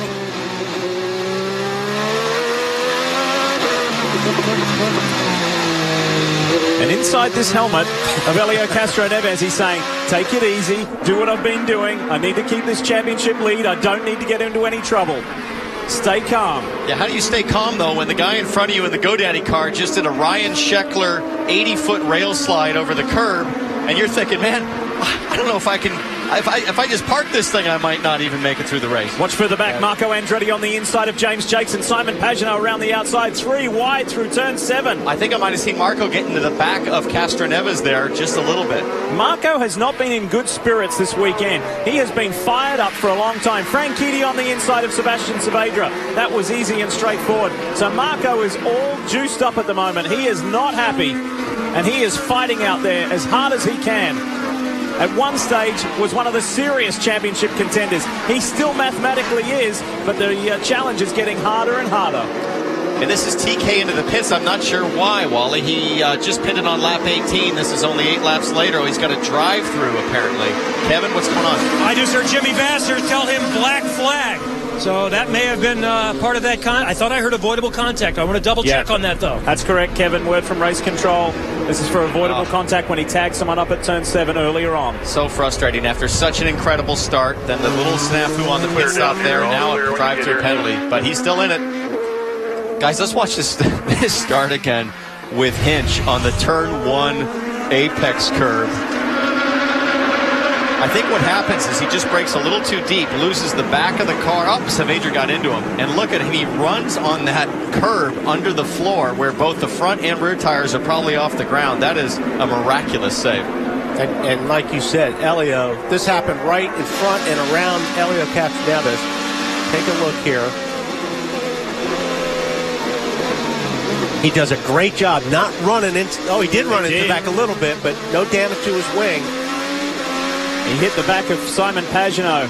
This is the man who has completed 100% of the laps this year. He's the only driver to do that. He's going to try and keep that run intact. That's why he's been such a big point scorer. Look at Briscoe on the inside of Marco Andretti. Not quite close enough there in turn 11. Let's ride with the National Guard machine. And Diff right in front is Marco Andretti. He thought he might have a broken wing. He had the guys check it when they came by. They said it's fine. He said, though, something is wrong with this car. It simply will not turn. You see him wash out there. He cannot keep the car down. And the reason, Diff, he's been so frustrated this weekend, Andretti Autosport as a whole has put so much effort in this racetrack.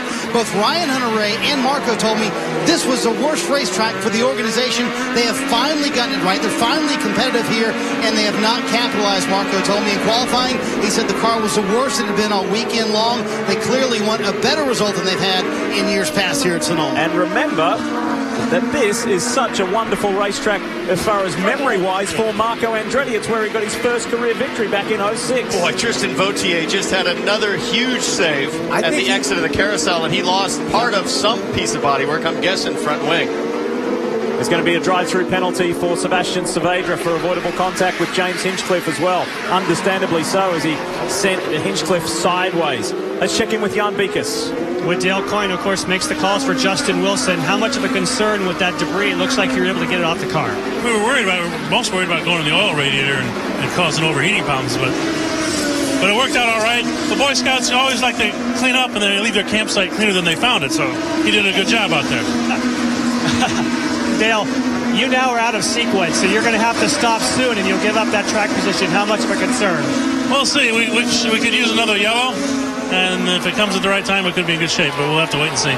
All right, capitalizing at the moment why they have clear air. And more news for Dale Coyne Racing is that this man here, Justin Wilson, his younger brother Stefan, will make his IndyCar debut next week on the streets of Baltimore. It's going to be busy. You're driving up there in the American Le Mans Series as well. I'll be racing the LMS. I'll be joining everybody again on television with NBC Sports, and that is the deep end of the pool for Stefan Wilson.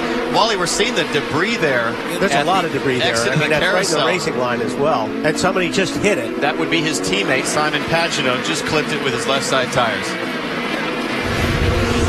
Take a look at this. Watch the yellow and green car.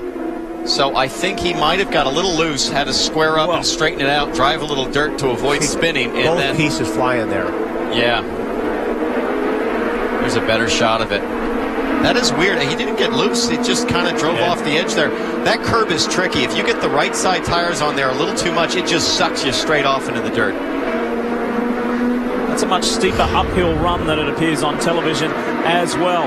So Justin Wilson is at the front, and his rookie teammate James Davison is up to 11th. Meanwhile, James Jakes, after such a promising run in these opening 29 laps, it looks like it is day over for the Englishman. And that's got to be a mechanical failure of sorts. Doesn't appear to be any contact on the car, so that's just the runoff area braking for turn 9. And Townsend, what happened? He radioed in, said the engine just died, so no power at the back of that machine. Such a promising run for both Rahal, Letterman, Lanigan cars, with Graham Rahal as high as 6th earlier in the race.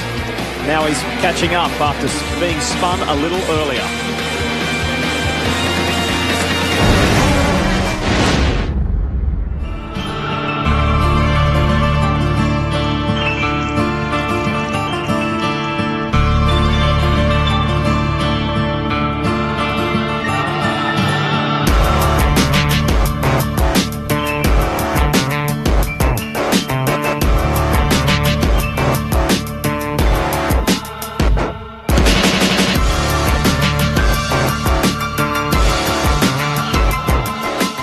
How do you do a summer clearance event the Dodge way? First, wait till summer.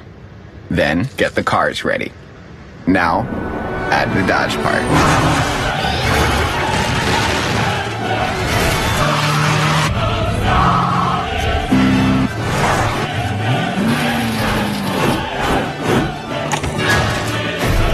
The Dodge Summer Clearance Event. Right now, get 0% financing for up to 72 months and no payments for 90 days on all Dodge vehicles. Man, you just missed an awesome play. No, I didn't. I got DirecTV NFL Sunday Ticket. Lets me watch any game I want, get instant highlights, and have all my fantasy stats in one place. Yeah, I really need to switch from cable. Oh, yeah. Can also do this. That's amazing. Yeah, it is. Become the world's most powerful fan. Get NFL Sunday Ticket at no extra charge. Call 1-800-DirecTV. We'll never know if somehow, in some way, we can affect the outcome of a game. But when the clock's winding down and everything's on the line, we all believe.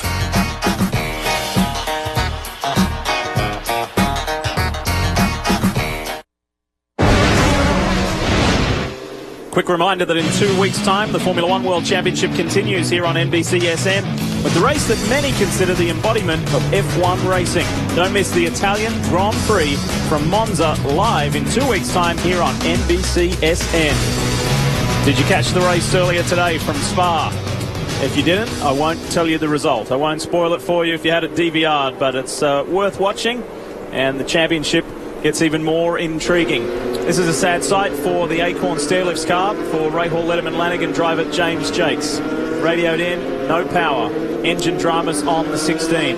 He had a very encouraging run going earlier. He spent a lot of time racing around Ryan Briscoe, who is in the 9th position at the moment after starting 22nd in the National Guard Panther entry. So as they stand at the moment under this 5th full course yellow, which incidentally is a record high for yellows here at Sonoma Raceway in IndyCar Series racing, it's Justin Wilson, Scott Dixon, Will Power and Dario Franchitti. So there was a shuffle up there in all of that mayhem on those restarts. Ed Carpenter, Elio Castro Neves, Simon Pagino, Marco Andretti 8th, Briscoe and Davison. Let's get to the pits. Here's Kevin. Joseph Newgarden is in, and right behind him is Tony Kanaan, who fell all the way back to 19th because of that black flag. So this is a really quick stop. Didn't need much fuel. Their original plan was, we want to run hard, change tires often, as we see EJ Viso come in, who has also been a victim of the black flag today. So they're serviced and sent. Lee, I just wanted to draw your attention. I'm looking at the monitors to 2 guys running 10th and 11th. James Davison in only a 2nd race and rookie Tristan Vautier. Now, what's interesting about these guys is that they both started on the primary tires. They are on the same lap pit strategy as the leaders, and they have gotten their black tires off the car, and they're able to go red, red, red to the finish.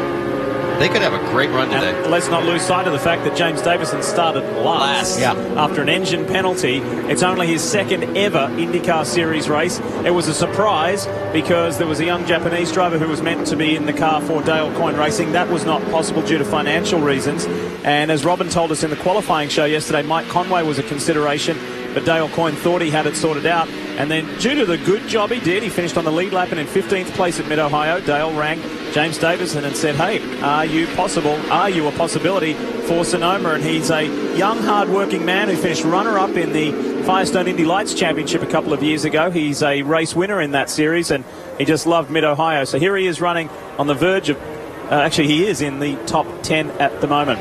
Another reminder that you can be a part of Honda's fastest seat in sports sweepstakes by going to shophonda.com to sign up. We saw TJ earlier in the race riding behind Mario Andretti. That was hilarious. That could be you in the IZOD 2-seater behind either Mario Andretti or Ari Leindijk to have a chance to lead to the start of an IZOD IndyCar Series race. That is shophonda.com and sign up. Put yourself in for a chance of taking that wonderful ride. So it's been a strange race so far. And of course that record 5 yellow flag periods to bunch the field up, to shuffle them around. Ed Carpenter, who's slightly off what the main front runners are doing. He's about 6 laps different on what they have been doing as far as pit stop sequence, but Carpenter's running well, and he's running well in the championship as well in 14th place. Yeah, Ed's done a great job today, and you see it, it's really mixed up here at the front. Townsend, these guys are doing a really good job. Even though they're in the middle of some of the best in the business, looking at Ed sitting in the spot right there, that's pretty impressive. This is easily the best event he's had in his career on a road course. If you just look at practice session pace and things like that, he is now into the tail end of the meat of the pack. Yeah. 5 years ago, he'd be 5 seconds, 6 seconds off the pace, and he has worked tremendously hard. And he's a legit player today. Doesn't quite have the paces of the leaders, but what I'm watching is past about 10th place, Wally. It is just a gaggle of guys that are just looking for a miracle today, and it is fun watching this. Yeah, these restarts have been really, really exciting to watch, and it's going to continue to be that way. The Target Chip Ganassi cars of Scott Dixon and Dario Franchitti have been prominent not only in this race, but this weekend, and especially over the last 4 races, including Charlie Kimball. Well, the 2 guys got to go to a local Target store recently and help some needy kids with back-to-school necessities, clothes and books and paper and pens and shoes.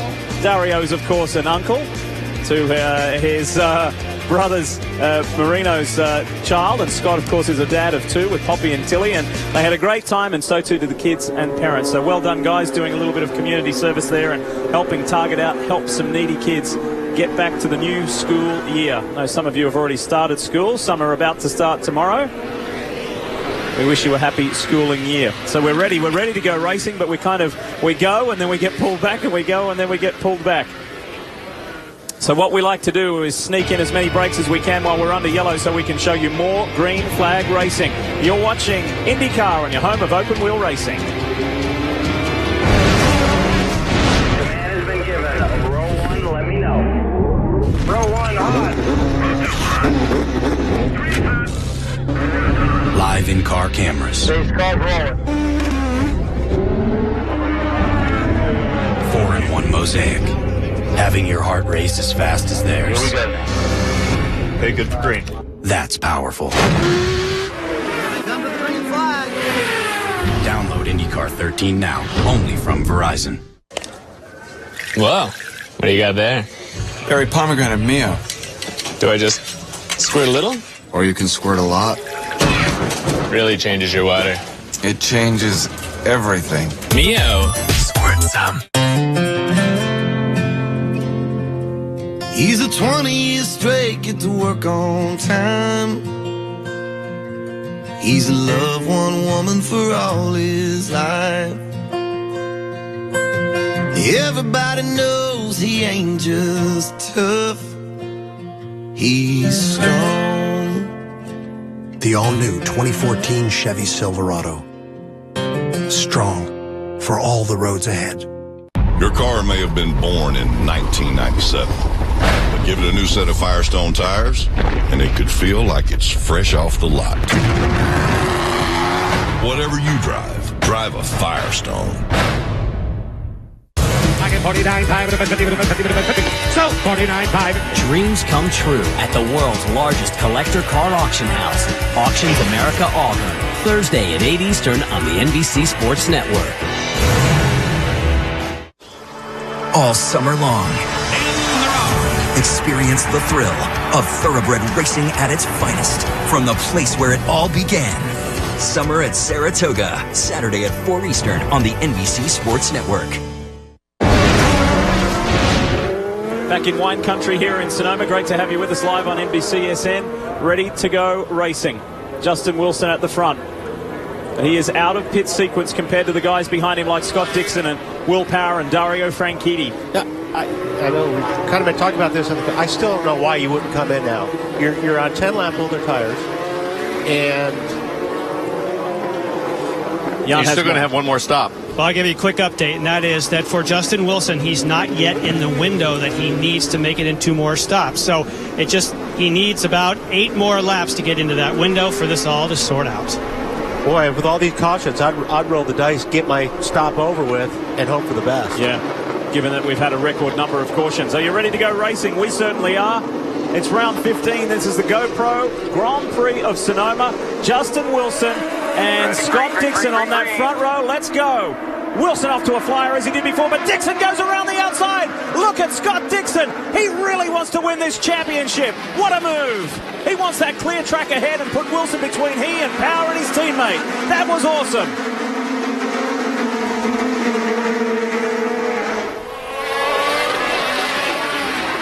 How about that? We talk about Castro Neves playing it careful and conservative. Dixon just went on the attack. You know, a lot of people don't appreciate just how brave you have to be to go on the outside of turn 1 at Sonoma. It is bumpy. It is 5th gear, wide open. That is the sign of a champion right there. And look at these two guys going side by side through the carousel. That's Briscoe and Vautier.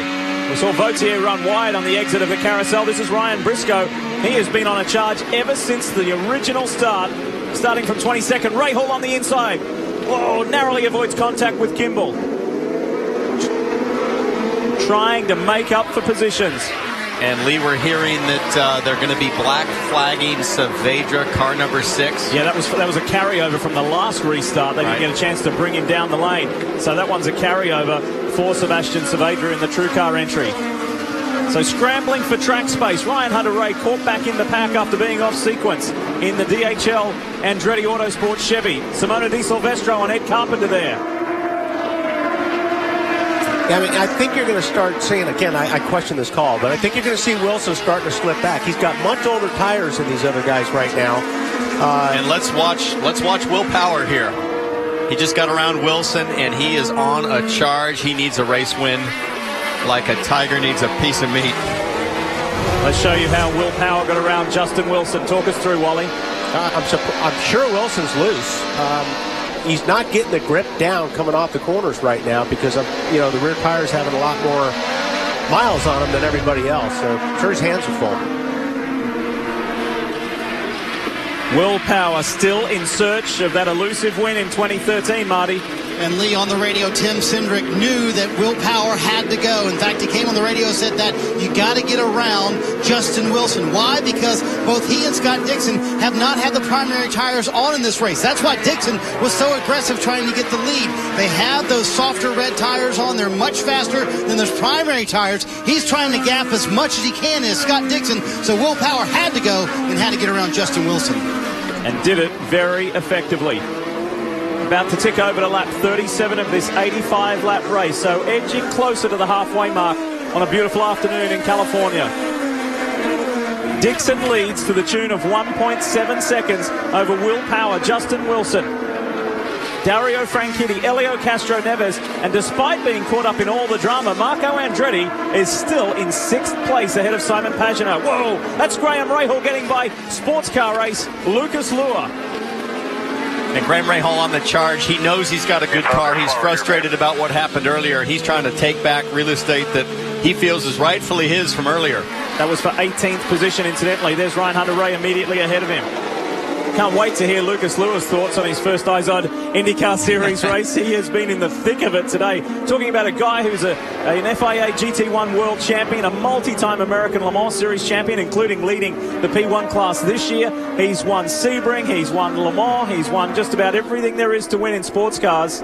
However, this is a whole new world for German Lucas Luer. Yeah, we talked a little bit. He was having fun. Yeah. He still was saying, there's a lot I still have to learn about these cars. And I think he was really struggling more on the braking and carrying the speed into the corner. But even though he was struggling, he had a smile on his face when he was talking to him. And he also held his hands up and he said, I just don't understand why these cars don't have power steering. Wilson's in.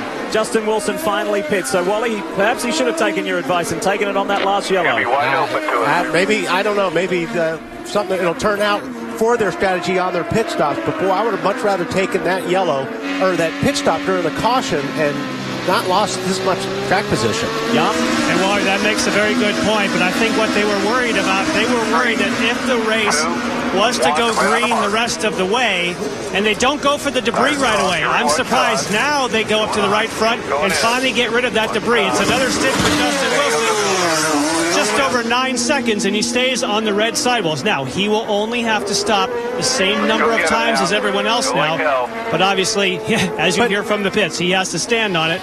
But that's my point. That's my point, Jan.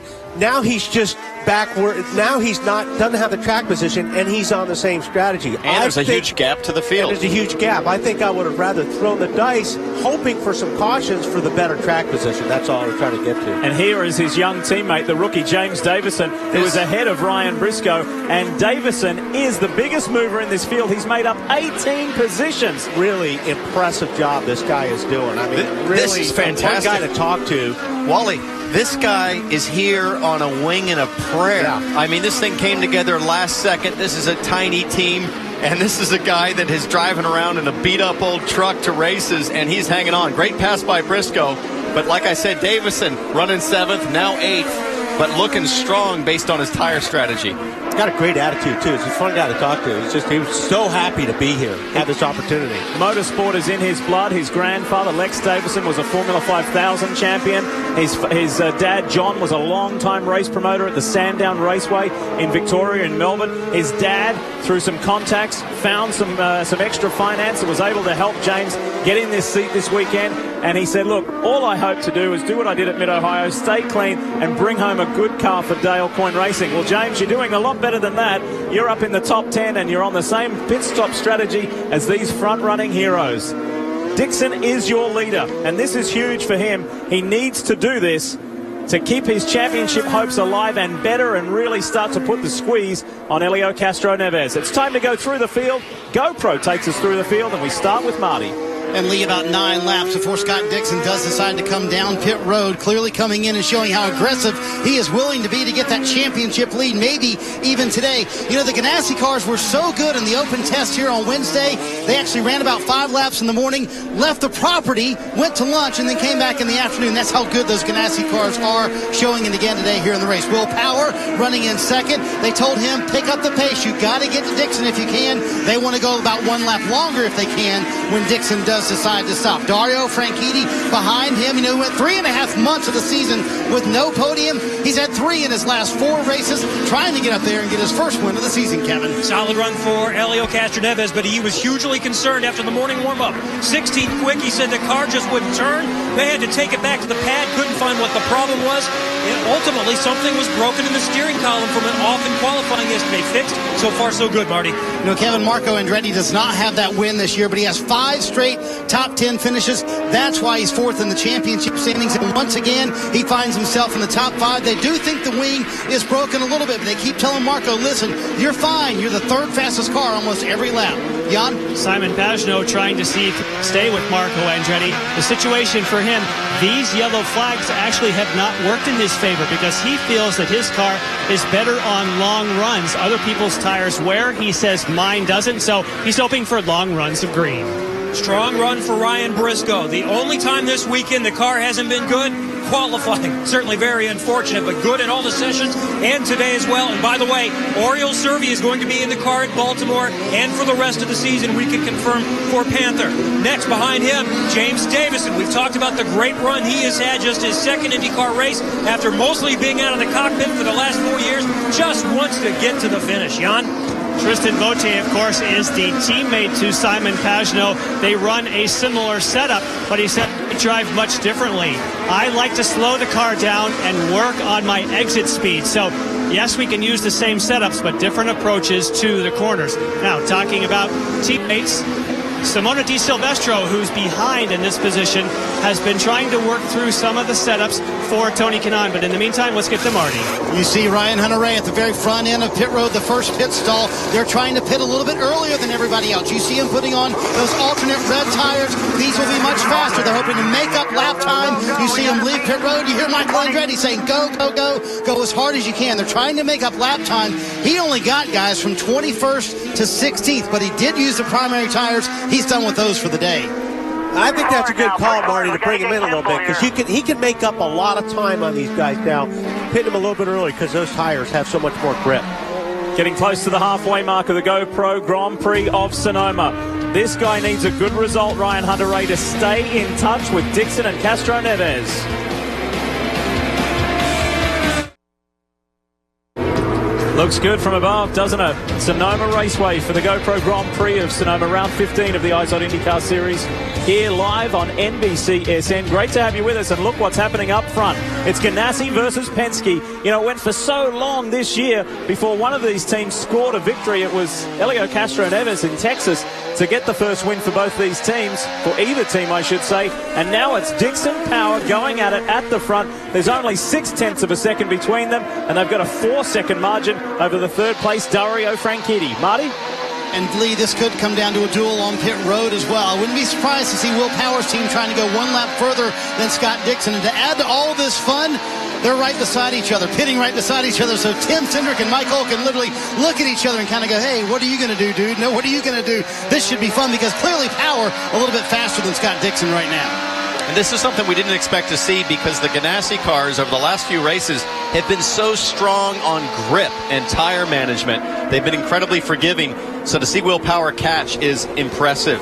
Seen Sebastian Bourdais and Vautier pitting. Didn't you mention, though, to me this morning about a lot of wear on the rear tires of the Ganassi cars? I talked to the Ganassi guys. They were seeing cords on the blacks at the end of a stint. Okay. Oh, look at this. Marco Andretti on the inside of Helio Castroneves.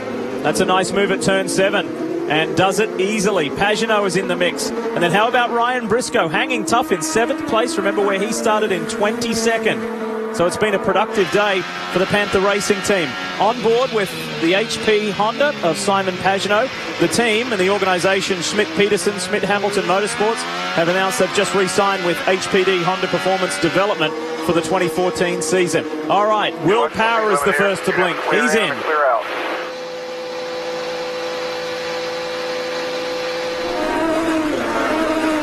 And Lee, I think Will Power and his team would have loved to have tried to go a lap longer, but they just couldn't make it work. They're going to go to the primary tires here. All these leaders are going to go to the primary tires. You see Will Power pitting here. He'll go with scuffed primary tires. They did ask him, do you want a wing change? A little bit of trouble getting the fuel nozzle in there, but you see Scott Dixon on the right-hand side, taking a little bit longer for Will Power. We'll see if that's a penalty as he cycles out with everybody else, Jan. And Marty, Simon Pagenaud just finishing his service. He also went with primary tires, but decided, oh, look at this. It's wheel-to-wheel leaving the pit lane, and it'll be as soon as they get off the speed limiter, he gets the position up the hill. He went with the sticker blacks this time for Pagenaud. Here's the view from Ryan Briscoe. And talk about how hard this outlap is, Townsend. It's critical. And what's difficult is that this is a track that has so much vertical compression, as we see Wilson and Saavedra awfully close side by side into the carousel. Places like turn 6 here, you get a ton of vertical compression, and on cold tires, Wally, you don't have the tire pressure. Very challenging. Yeah, it's fun to watch these guys, especially on the onboard, how much they're moving the wheel. Because there's just, like you said, there's just no grip on these tires until you get some heat in them. Scott Dixon is on his way into the pits. Now we're going to watch very carefully as to where he cycles out in relation to Will Power. It's a critical lap for Will Power. And it's also a critical time for the Ganassi team to service this man, their race leader, the best they can. And Lee, Scott Dixon once again proving being the master at saving fuel. He hits pit road here. They're going to put on the primary sticker tires for Scott Dixon. We'll see if that was an advantage for Will Power. We'll see where he cycles out. This is going to be pretty close. Will Power coming by. I think Scott Dixon's going to hold on to that advantage. There's Dixon. Here comes Power on the inside. Dixon's going to make it very hard for the Penske driver. And the benefit for Dixon at this track is that the pit out leads right to the apex of turn 2, and you can just drive straight there and block the guy from behind. Now he's got to hang on here on this critical outlap on the primary tires, the blacks, which is so hard to do. Look at Wilson's all over the back of Power. Yeah, I'm actually surprised that I thought Power would be able to get a little bit more on him because of the cold tires coming out. This is Will's last chance, I believe, right now on this outlap is out of the carousel, and Dixon is flying. He's up. Yeah, that's not even a contact. That is a brilliant job by Scott Dixon on cold tires. Outside. Good. Marty brought up a really relevant point there earlier about Scott Dixon doing another good job at saving fuel. I asked him many years ago, why are you so good at that? He said, do you remember ages ago when we used to run Toyota engines back in the kart days? He said, I did a ton of testing, engine testing, and we used to work on that during the testing. And he said, I kind of transitioned that into my racing. Yeah, you know, the key is really coasting. It's trying to spend time coasting, which is a difficult thing to learn, but Dixon's very good at it. I also think we're looking at the Chevy versus Honda fuel efficiency situation that we've talked a lot about this year. Marty? And Lee, I talked to Scott Dixon about that as well. He said, honestly, at that time, that was our only shot with Toyota to win races. He said, we had to become very proficient at saving fuel because that was my only chance. So I got very good at it very quickly. And when you do that for days on end, for years, it works out pretty well, Kevin. Elio Castroneves pitted from the 5th position under green, comes out in 9th. They made a massive front wing change. 2 turns on the front wing for Elio Castroneves, hanging into that championship fight. He's been in the top 4 9 times in his career, has come so close many times. Is the leader right now heading down the home stretch. And Kevin, I think one of the reasons you're talking about a massive front wing change is when you go from the reds to the primaries, there's an anticipated loss of rear grip. So they're probably pulling front wing out of the car to anticipate the rear grip loss from the blacks. If you're new to IndyCar, watching, there are 2 tire compounds. There's the black wall and the red wall. You have to run both compound at least once each in the race. And the typical story is that the blacks, the harder compound tires, run for longer. The reds are softer. They run for shorter. Keep pushing. Those guys are on blacks now. We got to keep pushing. Let's go. This is the Barber spec, what's being called the Barber spec tire that was run at Barber Motorsports Park earlier in the year. However, it's not working in that traditional and typical way, so much so here at Sonoma Raceway. 38 laps to run. We're into the second half of the GoPro Grand Prix. Is Dixon going to hang on to this one? He needs to.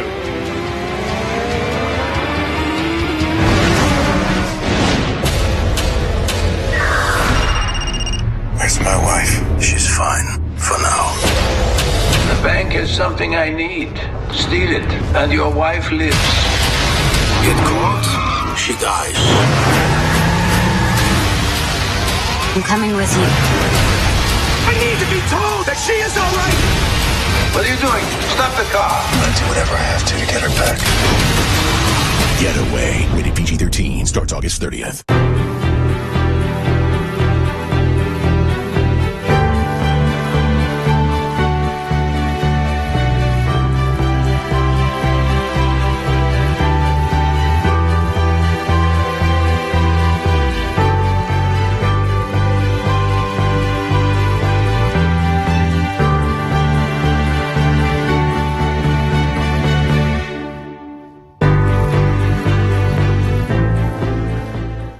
Wake up to a new, better breakfast. It's Golden Corral's tastier than ever ultimate weekend breakfast buffet. For one low price, it's our new buttermilk pancakes, bacon, sausage, signature omelets, and more. Juice included. It's a better breakfast, and it's only at Golden Corral. Progress isn't about where you've been. It's about where you're going. The new Ram 1500. Best in class 25 mpg. North American Truck of the Year. The Truck of Texas. Better residual value than Ford and Chevy.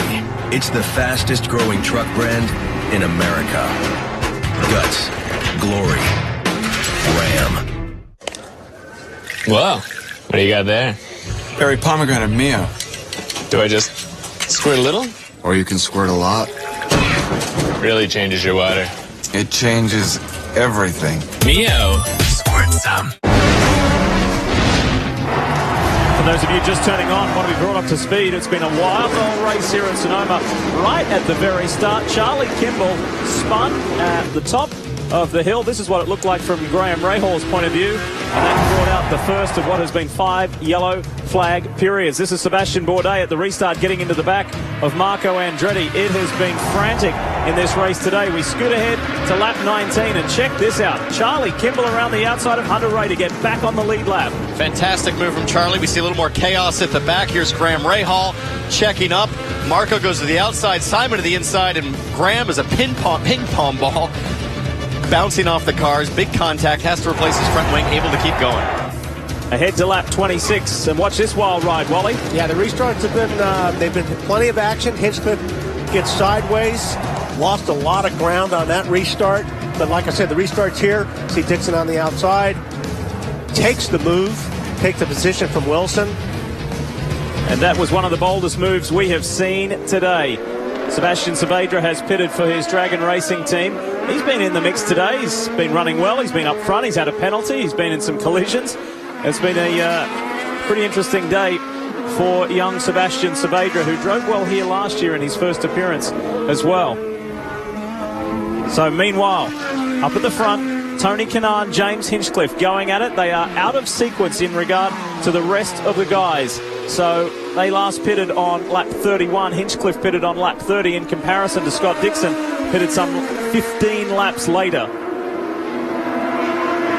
And unfortunately for these guys, if it stays green, they're likely to still have 2 stops to make it to the finish. Yeah, they're about a second plus slower than the guys that have stopped, like Dixon and Power and them. Need to update you on something that has just gone down. Justin Wilson got by, Will Power ran wide. Justin Wilson was able to slip up the inside at turn 7. And that's the case of Will Power thinking about Scott Dixon, knowing that he's on cold tires, thinking this is my chance to get him, and Justin Wilson taking advantage of a mistake from Will Power. I'm not sure Will expected Justin to be that close and competitive behind him. And again, when you think big picture, the way this race is shaped and the way that it looks like it's heading, Scott Dixon well and truly in control. And if he were to be victorious, that would be 5 straight races for Chip Ganassi's organization. They have just come on this second half of the season unbelievably. Now, we're watching 2 guys that not only won a great result today, but they're thinking very much about their futures as well, Wally. Got Tony Kanaan not in contract for next year yet. Hinchcliffe not in contract for next year. A lot of questions about where they might end up.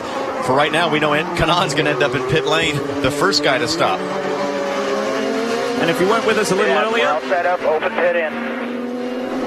So Tony Kanaan is going to have to stop one more time after this. That's Jimmy Vasser talking to him with the open box. Their strategy has fluctuated today. It was originally a plan for a 4-stop race, but because they picked up 9 spots earlier in the early cautions, they changed it to 3.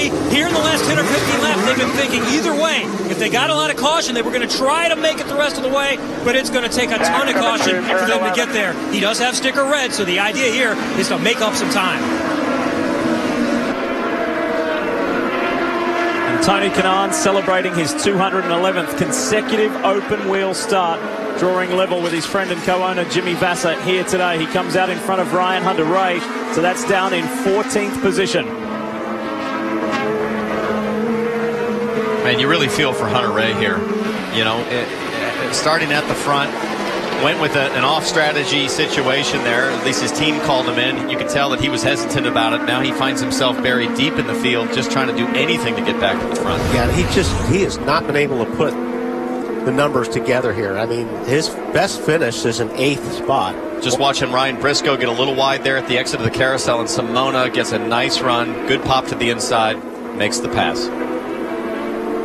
There's also been a good scrap, the 2 cars behind those guys. This is Charlie Kimball, the Mid-Ohio race winner, and rookie Tristan Vautier up ahead. Vautier takes the inside line. Charlie, full of confidence at the moment, says, well, I've run out of road. Impressively stays off the dirt. Kimball's made up a lot of ground. Don't forget, he was a lap down earlier in this race, and he's sitting in the 12th spot right now. The 3-time race winner this year, James Hinchcliffe, who started the season in the best possible way on the streets of St. Petersburg with his very first IndyCar Series win, and he went on to add 2 more to that in spectacular style. In Brazil, where he passed Takuma Sato on the last corner on the last lap, and then of course in dominant fashion in Iowa. So 3 very enjoyable wins for Hinch. As far as the championship, he slid down the order a little bit because he's had a few too many DNFs and poor point scoring performances. And Lee, we get a great shot at the gap there that he has to second place. Obviously, Dixon on a different strategy, but James Hinchcliffe is doing everything he can right now to build that gap. He's really battling, we think, probably Kanaan, Kimball, Vautier on track position for when he comes out after his stop, but he's pushing hard. Wilson here. Yeah. He is not going anywhere from Scott Dixon. In fact, I think he's closed up on him a little bit. The key thing to keep in mind here between these two is 8 laps difference as far as the fuel load for Justin Wilson and Scott Dixon. Wilson pitting 8 laps earlier. Just the opposite of what it was earlier in the restart. And don't forget the tire situation. Right. Justin Wilson starting on primaries, the first in the order, the starting order to start on primaries. And Dixon, we're seeing the struggle here on the blacks as Wilson's going to be able to finish red. And guys, that was the one question Scott Dixon had when he heard Justin Wilson got around Will Power. He said, is he on primaries or reds? They said reds. And then they said, Scott, listen, just do the best you can. Kind of a big penalty for both Scott Dixon and Will Power right behind him to be able to serve the primary tires right now. And Justin Wilson, with that huge advantage, they do expect him to be able to get around Dixon. He's had a solid weekend this weekend at Sonoma, and he has performed well here. He's finished in the top 10 in all but one of his starts at this racetrack. He enjoys it. Just think about the pedigree and the history behind Justin Wilson, Formula One driver, F3000 champion. This guy is a superstar, and it's so pleasing to see him still in the IZOD IndyCar Series. And don't forget, years ago, Lee put his entire future in racing on the public stock exchange in England to raise the money to get a minority seat in Formula One. And I got to say, he is one of those guys that we don't talk enough about, I think, in terms of his talent in race cars, in races, in this series. It's amazing. So he is putting the heat on the man who is second in the championship at the moment. A little bit different as far as their pit stop sequence, but we will see. How about pressure on the championship leader? He's running 7th at the moment. This is tight, and after we finish today, there's only 4 races left.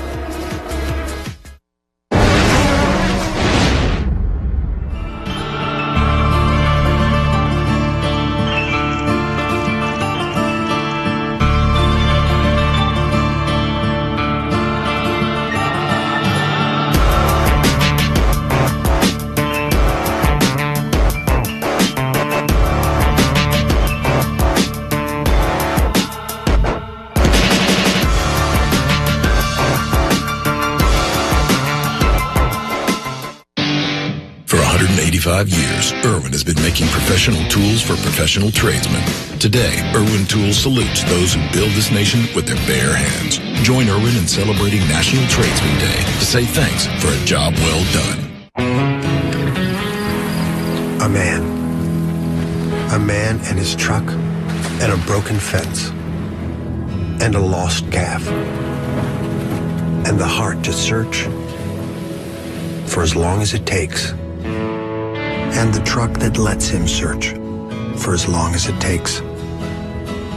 The all-new Chevy Silverado, the most fuel-efficient V8 in a pickup, strong for all the roads ahead. Your car may have been born in 1997, but give it a new set of Firestone tires, and it could feel like it's fresh off the lot. Whatever you drive a Firestone. Give me your street circuits, your ovals. Give me your road courses and your cathedrals of speed. Give me drivers who live to put it all on the line and cars unlike any other. Because this is America, and here we race IndyCar. Sunday on the NBC Sports Network.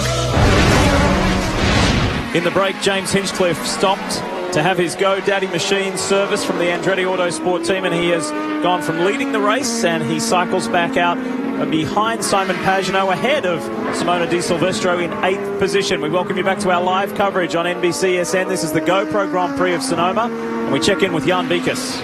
And Lee, James Hinchcliffe was able to put on sticker red tires. Remember, he was one of those that started on the primary black, so now he has his best tires of the day on the car and clear sailing ahead of him. This may still work out okay for James Hinchcliffe. Of course, he still has one stop to go, but so does everyone else. And he has that one stop, but by virtue of just making his second to last stop, he could theoretically keep the reds on, not put tires, and just short fill Wally, and maybe make up a gap. Yeah, certainly. I mean, he's in a pretty good spot right now. Like Jan said, I mean, he's got really good. He's got the best tires on that anybody that's running right now. And he's actually had, he picked it up on the 4 or 5 last laps. He's actually running some really good lap times when he was out front. Coming into this 15th round of the championship, there was a 31-point advantage to Helio Castro-Neves. The man closest to him in the championship leads the race at the moment. There he is, Scott Dixon. We check in with the predictive points as they run of now, and it would go from 31 to 8 to the advantage of Scott Dixon in a massive way. So Castro-Neves would still be the championship leader, and Ryan Hunter-Reay would be pushed out of 3rd place by Marco Andretti, his teammate. However, we've got just under 30 laps to go, so there is a good portion of this race still to be run. And thankfully, guys, we've got into a nice rhythm now. We've got rid of the yellows. Touch wood.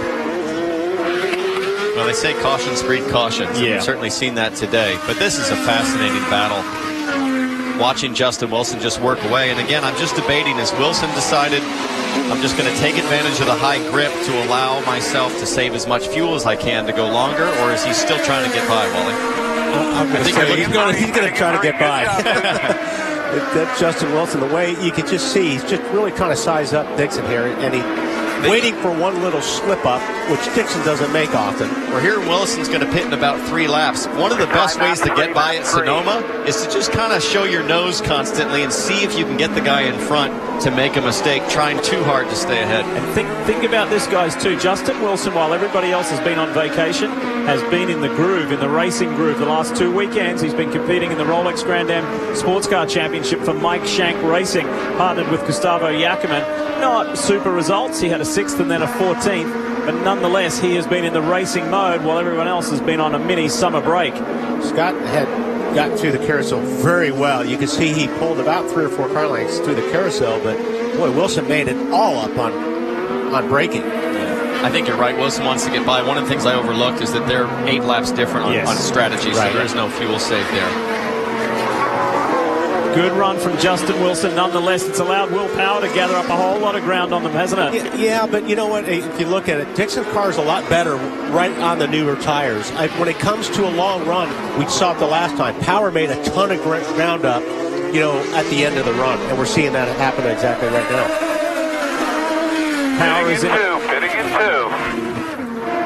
Power is in a very strong position as he was 12 months ago here. And before that, remember, he went all the way to see the checkered flag first in consecutive years in 2010 and 2011. So Will Power performs beautifully on this circuit.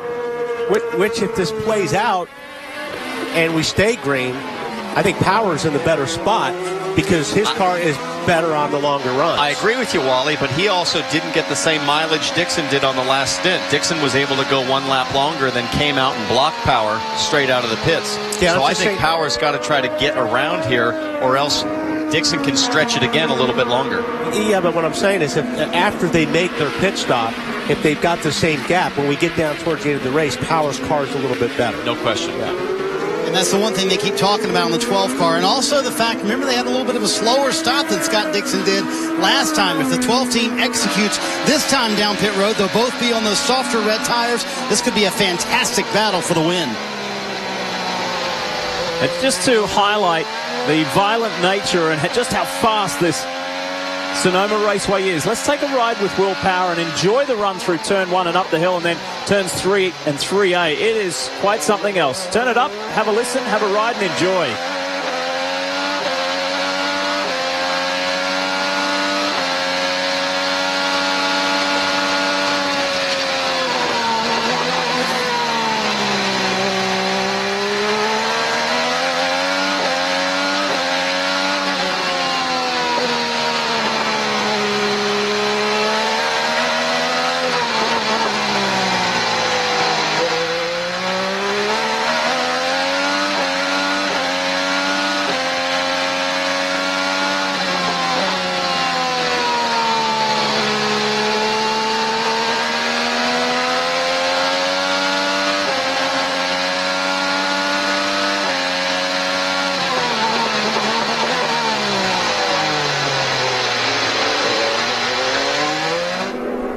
Look at Justin Wilson. He is all over the back of Dixon. He's got a pit, but that's not going to stop him from trying to mix it up before he gets into pit lane.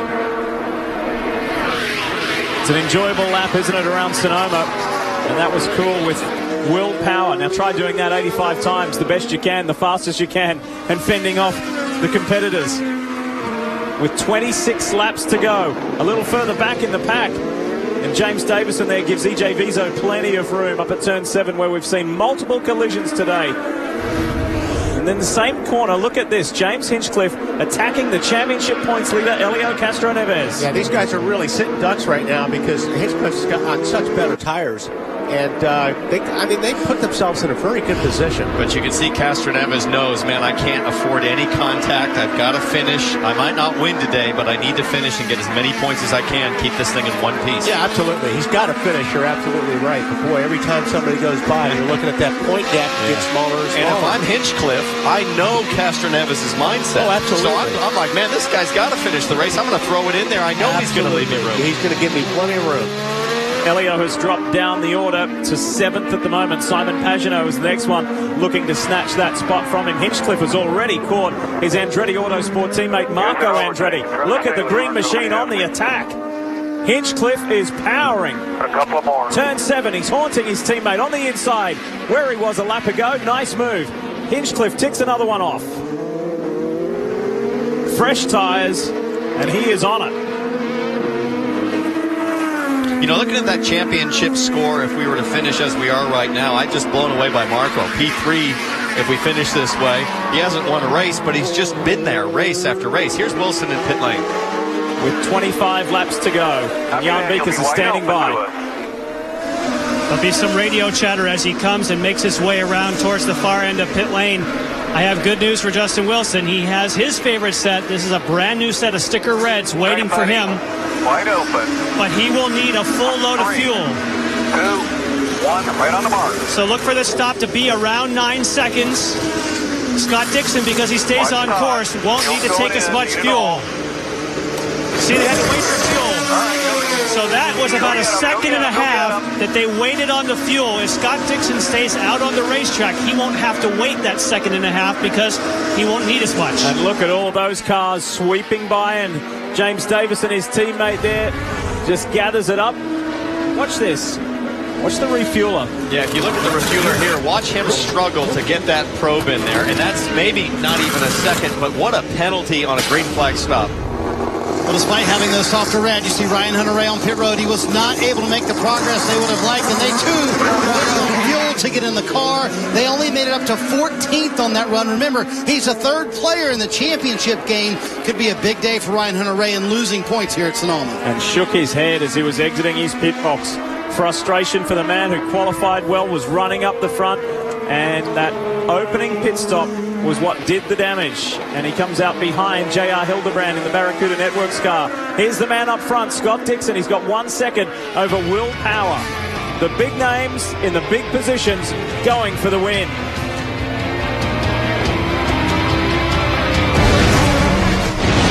Your car. It's been your wingman, dining room, and best friend. Baby maker, and baby soother. At Pennzoil, we know it doesn't matter what you do in your car. It only matters what you put in it. That's why Pennzoil is designed to give you unsurpassed engine protection, so you can protect your car and the memories made in it. Save 50 cents per gallon on Shell fuel with a 5-quart purchase of Pennzoil Synthetics. Make it a Pennzoil change. Inside yours. Keep pushing here, bud. That's turn 4, spotter. Turn 4's clear. Streaming 4-in-1 Mosaic. Inside. We'll push the back left.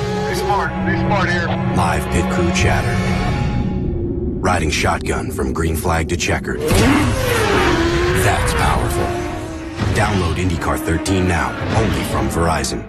For decades, beaches looked the same until one man changed summers forever with a pair of scissors, creating the bikini. Creative thinking goes into everything we build.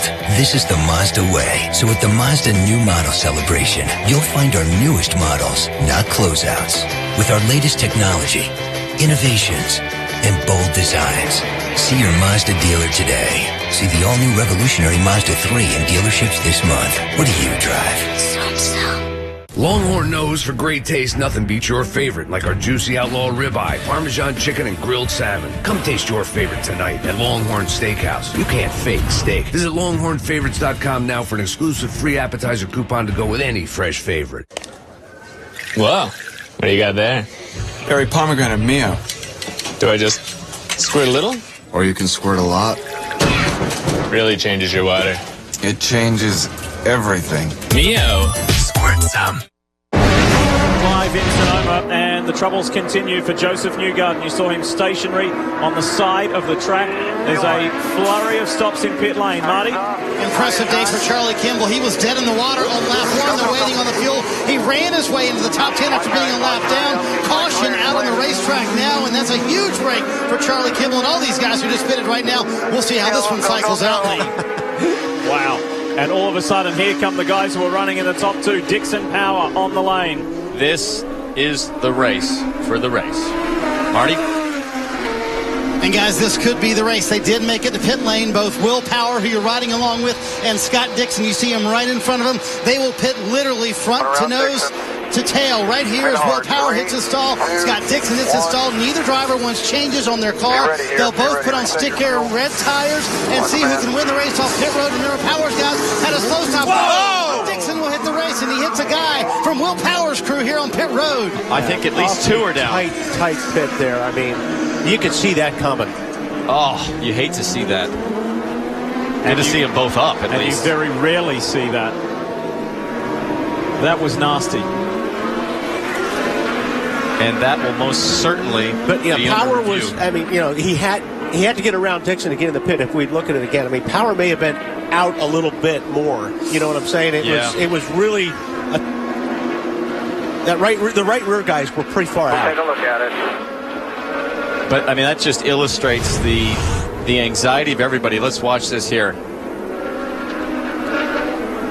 See how the right rear is kind of, boy, that's just tight. Whoa. Well, he's walking, the pit crew member is walking casually with the rear tire sort of hanging out. Yeah, and that collected the rear left, didn't it? I don't know. I mean, we have to see it at a different angle. It's tough to put that on Scott. You would expect the crew member to do everything he can to get out of the way. See how he's pushing the white line right here? Yeah, but watch this guy. Look at him. Look at him walk there with the tire in his hand. Didn't even look like he was looking at Scott. Well, it didn't look like he made any effort to get the tire out of the way. He just sort of hung it out, and it just ripped right out of his hands. This will be the best angle. Watch this. So stop there. And look at that. I mean, he's just walking as if he's carrying groceries home from the store, and Dixon's absolutely clear of this distance, which is the normal distance you measure. And, I mean, the crew guy just flat wasn't paying attention. Either that, or that's a bit of a second base place in baseball. Being the conspiracy guy that I am, I'm looking at it going, you know what? I'm going to hang out here and I'm going to make him go around me, and maybe that, So yeah, I mean, we've seen that a lot in racing. That was a pretty cool move. Yeah, man, I'm happy to see him get up, but he's going to be sore tomorrow. So good to see the crew member get up and walk away, and there were 2 crewmen involved in that incident. That is under review from race control at the moment. So Marty is down there speaking with Merrill Kane, the public relations officer for Penske Racing. So we're under full course yellow for Joseph Newgarden's Sarah Fisher Hartman racing car to get rescued. Been a troublesome day for young Joseph. He had gearbox issues earlier in the day. That put him some 6 laps down. And then we'll wait for a report as to what happened to the 67 for him to come to a stop off course. Wow. Far from done here in Sonoma. What a day it's been.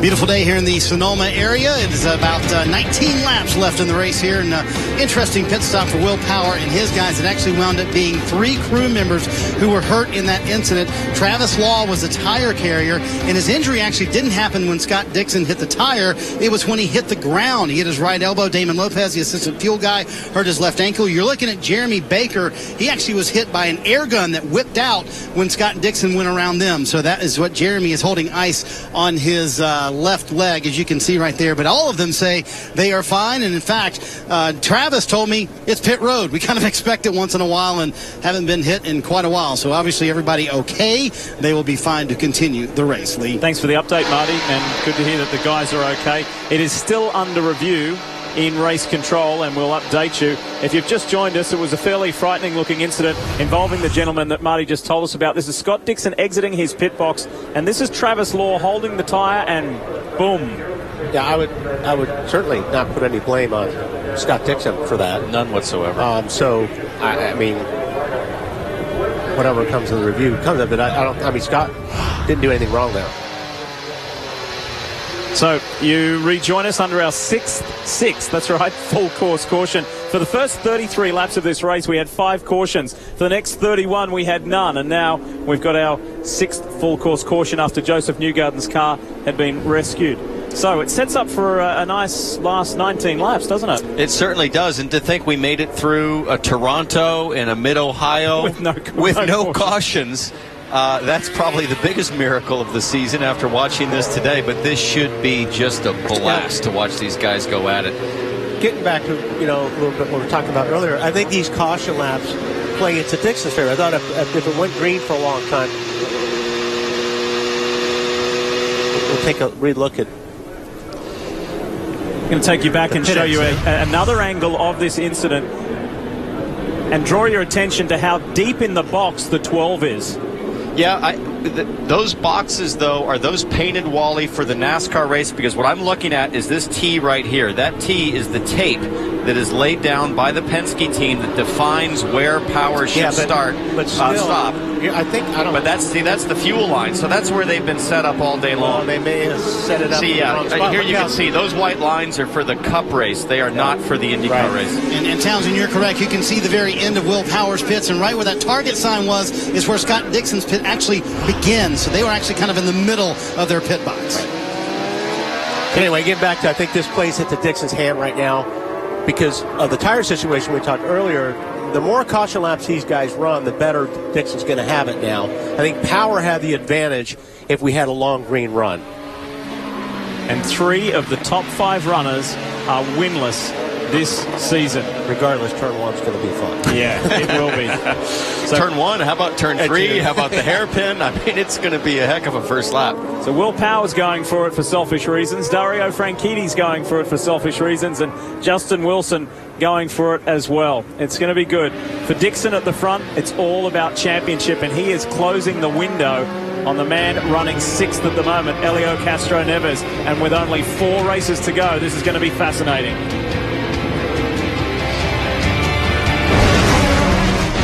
My wife, is she alive? For now. If you want her back, follow my instructions precisely. Drive. Rule number 1. There is a package at the bank. Steal it and get it out of the city. Rule number 2. The police will be after you. Don't get caught. Rule number 3. You have 2 hours. I'm coming after you. You hear me? The clock is ticking.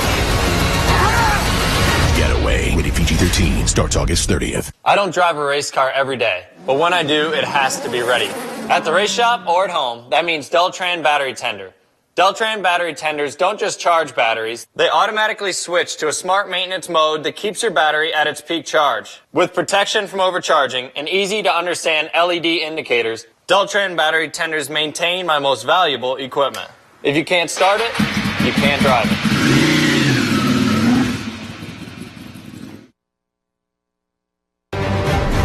The British are coming! Oh, wait. It's the Italians. The Italians are coming!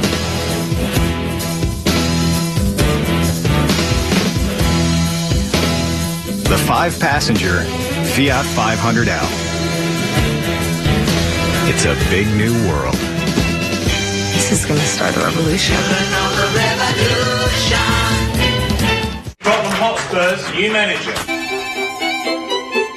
A-team I coach, they're going to play hard for all 4 quarters, okay? 2 halves. Okay, halves. We're going to play hard for 2 halves. And we're going to play till there's a winner and there's a loser. What's that? A tie. Okay, till there's a winner, a loser, or a tie. Yeah, do we have any goals this season? Absolutely. We're going to win a lot of games. We're going to get in the playoffs. No playoffs. There's no playoffs. My job just got a lot easier. Premier League is on NBC and the NBC Sports Network. Welcome you back to our live coverage here on NBC SN. Lee Diffie, Townsend Bell, Wally Dallenbach. Good to have Wally back. Marty Snyder, Jan Beekes and Kevin Lee, Robin Miller with us as well. And we are working our way back to green. Now, you've just seen an interesting altercation between the 12 and the 9 teams of Power and Scott Dixon. It was tight last year at Mid-Ohio as well, and it went to the favour of car number 9. Look at Dixon just beating Will Power out. If you've just joined us, there was an interesting sequence of events that went down in the pit lane here at Sonoma Raceway, where a crewman, Travis Law, was hit by the car of Scott Dixon, and it's been under investigation. It's been up for discussion. The boys have been going at it here during the ad break, but so far we have heard nothing, and thankfully the crewmen that went down from Penske Racing are okay. The one thing I'm wondering about, Wally, and I hate to belabor this, but it's pretty interesting, is what is the protocol for the right rear guy when you finish a tire change? Does it vary team to team? I'm trying to remember now, because normally I'm used to seeing the right rear guy just finish the stop. Well, I guess they pick up the tire and walk back. They pick up the tire and but at what urgency? Yeah, I don't think there is anything in the rule book as far as urgency. Obviously. But when we watch that Mid-Ohio replay, the tire changer clearly got the tire out of the way for Dixon. All right, let's pair up, please. Let's pair up. With this late race 6th caution, it has brought several other players into the mix. It may not all be about Scott Dixon and Will Power. Keep your eyes on Wilson. Keep your eyes on Hinchcliffe. How about Simon Pagenaud and Marco Andretti? Let's go racing. Is this for the final time? We hope so. It could make for an interesting race to the end. Scott Dixon, look at Franchitti on the inside. Dario Franchitti. Castro-Neves is right in the middle of that. Almost another wreck. And Power back on Dario. Good forceful driving, and Justin Wilson wants to pounce as well. Franchitti is relentless. Look at the target driver, but he had to yield into Wilson. Dario Franchitti got a great start, got 2 spots, had to give up 2 spots, now back to 4th. Castro-Neves on the outside of Marco going in. Word just in from race control. Car number 9, race leader, championship contender Scott Dixon will be penalized for that pit lane infraction. You got to be kidding me. Well, I'm going to have to get some clarification on that. I don't understand what he did wrong. Well, look at this. Mike Hull is down there speaking with IndyCar officials and saying, what? Tell me more. What in the world would he get a penalty for? How does he do anything different? Mike Hull is the general manager of Chip Ganassi Racing and has been around through the pits. Oh, I wouldn't. You can take all your points away from me all you want. I would stay out of that racetrack because there's no way I would pit for that penalty. How in the world do you expect Scott Dixon to do anything differently coming out of his pit stall? That's ridiculous. And guys, I gotta say, Scott Dixon was awfully calm, especially for a guy in the middle of the championship battle. You see him serving the penalty so slow as everybody else flies by. All he said was, are you serious? This could be a defining moment, the defining moment in Scott Dixon's 2013 championship. And look at him shake his head. He can't believe it. I can't either. I don't think any of us can. I'm not even in the car. I'm fired up. Well, and of course, Mike Hull just brought up on the radio, considering that was Helio Castroneves' teammate, I totally disagree with that call. A little bit upset, obviously, here on the target team. And look at how it swings. Dixon was in a position of being within 8 points of Castroneves, and in positions as they run now, he would be 43 points behind. That is huge, Kevin. And obviously, Helio Castroneves and Roger Penske, who is calling his strategy today, have been closely monitoring this situation. Throughout the day, since it hasn't been a winning type day for them, I think they've been championship racing. Roger has been saying stay cool, and during this last restart, a little bit more cautious with the pending penalty, and he just told Helio, penalty for the 9, stay cool, we're good right now. And there is Castroneves. At the moment, Helio runs in 8th place behind the defending series champion Ryan Hunter-Reay.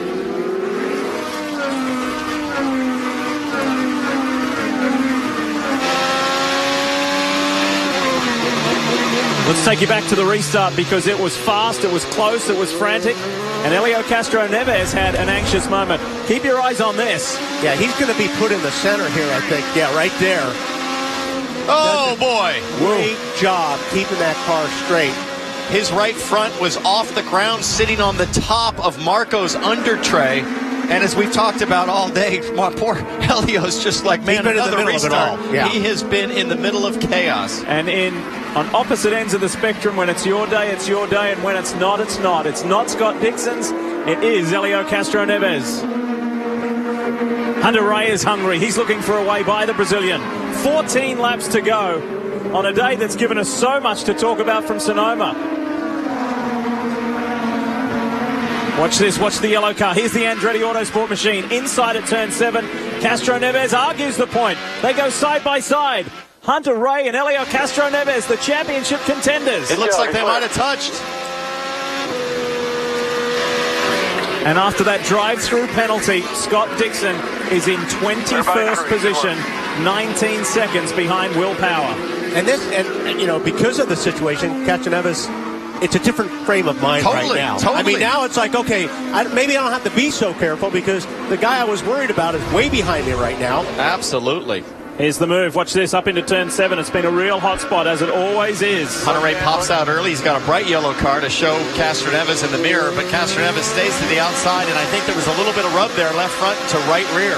But as you said, Wally, they should be on the radio to Castroneves saying, man, just finish. We do not need to worry about losing a ton of points. Let's just get out of this.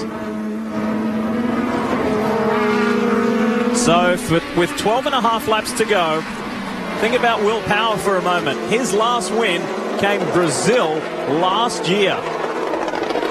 It has been a long time for the Penske man, Will Power. Meanwhile, Tony Kanaan is enjoying life in 6th. He's got Marco Andretti right behind him. Castroneves, Hunter-Reay, and Sebastian Saavedra is up into the top 10. Good run in car number 6. Look at this inside line. Helio goes inside his good friend, Tony Kanaan.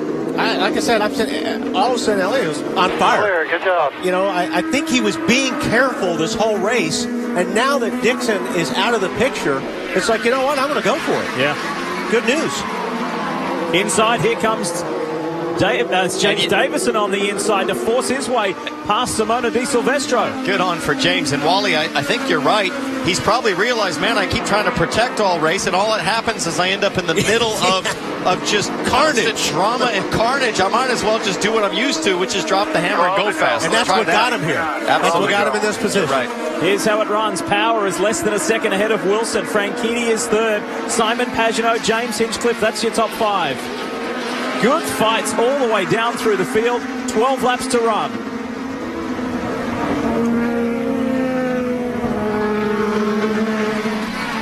And big cloud of dust there. I got to tell you, when you're coming around this racetrack, that is a blind corner 3A. When you come over the hill and you see dust, it is awfully hard to not lift. You're just hoping that the track is clear. And Will Power especially is hoping, because he got hurt and had a big shunt years ago with a guy sideways on the other side of that hill. Here's an interesting story, guys. These two guys on track, Sebastian Saavedra in 10th and James Davison in 11th as Hunter Ray goes on the inside of Canaan.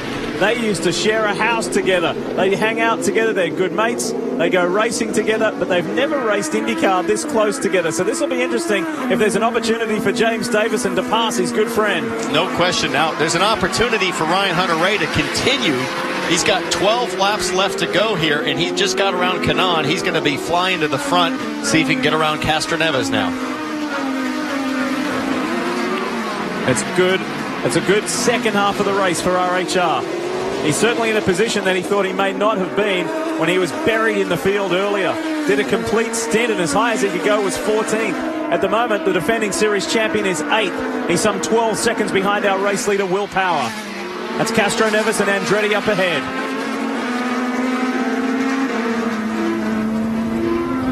Well, guys, let's talk to Mike Hall and see if he agrees with this call. I know you don't agree with the call. Were you surprised it came down? Well, you know, I don't know what. First of all, the reason that they did what they did is because of the safety for the guys that go over the wall. Let's face it. The guys that work on all our race cars they're the most important ingredient that we have. But in this case, we watched the tape. I know they watch the same tape, I assume. But based on what we found out in Toronto, they don't. They don't have the same thing that UTV guys have. So I think what they watched was probably a thumbnail sketch. But in reality, the guy turned his back and carried the tire into Dixon's side pod. If you look at Dixon's side pod, it's got rubber all the way up on the top of it. He walked into us. So if that sets the precedent at the next race, that means that somebody can walk into somebody else with a tire in their hand. I don't know if that requires leniency, but I think that requires consideration. But the most important thing is the guy's okay. And that's the bottom line for me. Just to clarify, though, you do feel it was an intentional move on Will Power's team part. Do I see? It was an intentional move by their part. Oh, no. How could you say that? Those guys race us clean. We race them clean. We've raced a lot of races with those guys over the years, and we'll keep doing it. And the race teams themselves, we enjoy racing with each other. From this point forward, obviously there's a lot at stake here with the championship. How will you follow up with IndyCar? Well, I don't know. What are we going to do? It's not a protestable offense.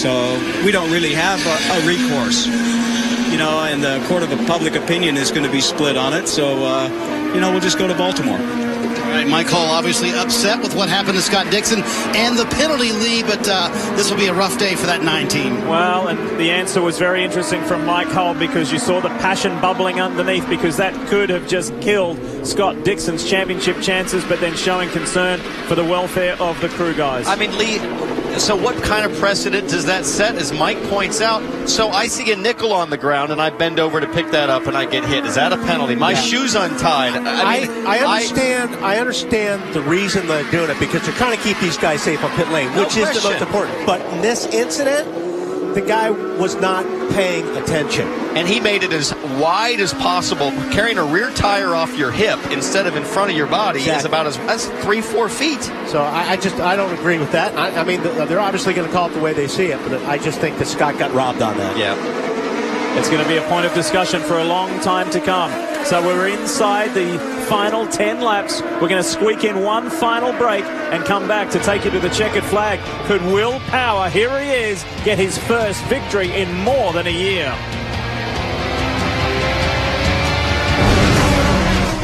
Honda, we know some people just can't leave things be. They wonder how much faster this thing could go. Weighed less or turn sharper. They know that things can always be better. We count ourselves among those people. Introducing the quicker, sleeker, smarter, best Civic Si yet, made possible by Honda. Honda, proud partner of the IZOD IndyCar Series. Whoa, what do you got there? Berry pomegranate Mio. Do I just squirt a little? Or you can squirt a lot. Really changes your water. It changes everything. Mio, squirt some. The drivers of Quicken Loans. Elio Castroneves, Ryan Newman, Will Power, and Tony Stewart. They are engineered to accelerate, engineered to dominate, engineered with muscle and brains, engineered for victory lane. For a home loan experience that's just as amazing as our drivers, call Quicken Loans, engineered to amaze. Golden Corral just made the weekend better than ever again. Our $12.99 premium prime rib and shrimp weekend is back. It's endless prime rib, our best jumbo butterfly shrimp, and our new bone-in catfish and catfish fillets. It's our premium prime rib and shrimp weekend only at Golden Corral.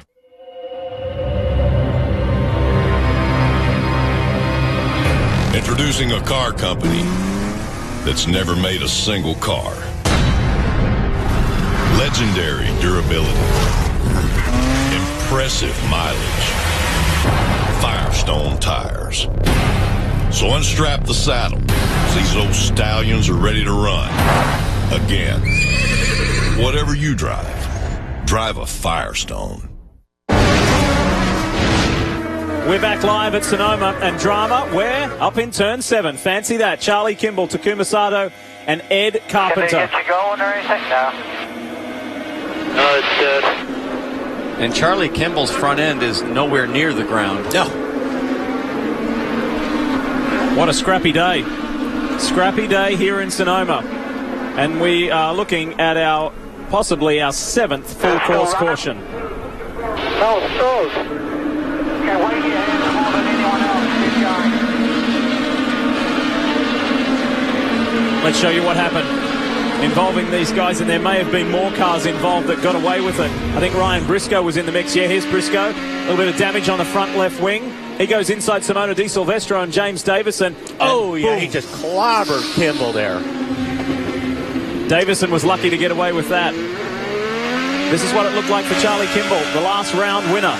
I think all you're going to see is him go around. Yeah. You're not going to see much.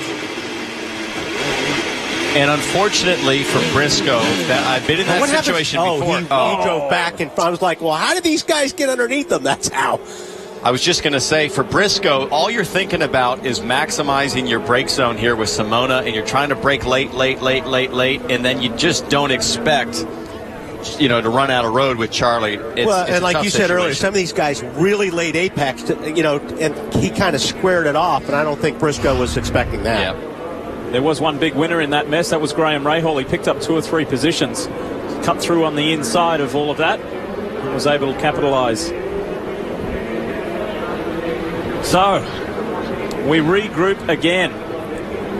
And the Holmatro safety crew will do their normal excellent job to clean this up very quickly and help Charlie Kimball. How much can change in the space of a round in the IZOD IndyCar Series? It was all celebration at Mid-Ohio 3 weeks ago. It's now head-scratching for the race with Inchland, Novo Nordisk crew. And for the guys at AJ Foyt Racing as well, some frustration for Takuma Sato. Negotiations continue to keep the Japanese driver here in the States racing in the IZOD IndyCar Series, where he picked up his very first career win earlier this year on the streets of Long Beach. He's a real asset to the series. He's a real crowd favourite. We love his aggressive style of racing. So let's hope they can continue to keep Sato in that 14, the ABC Supply Company car for AJ Foyt. And they really love him. They love his hard-charging attitude. I've talked with the team, talked with Takuma. He's happy with the team, and they just love the fact that he goes for it all the time. I know in your mountain biking you've taken on that no attack, no chance philosophy, so it's working for him, it's working for you in the woods, isn't it? We'll be back. Quick break, and let's finish this thing off. Decades, beaches looked the same until one man changed summers forever with a pair of scissors, creating the bikini. Creative thinking goes into everything we build. This is the Mazda way. So at the Mazda New Model Celebration, you'll find our newest models, not closeouts. With our latest technology, innovations, and bold designs. See your Mazda dealer today. See the all-new revolutionary Mazda 3 in dealerships this month. What do you drive?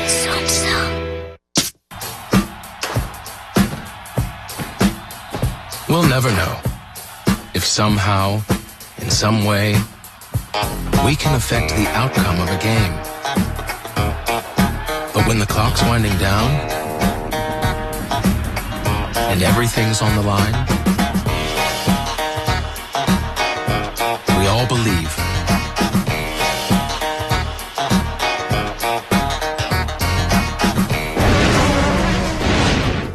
You're watching IndyCar on NBC SN, brought to you by GoPro.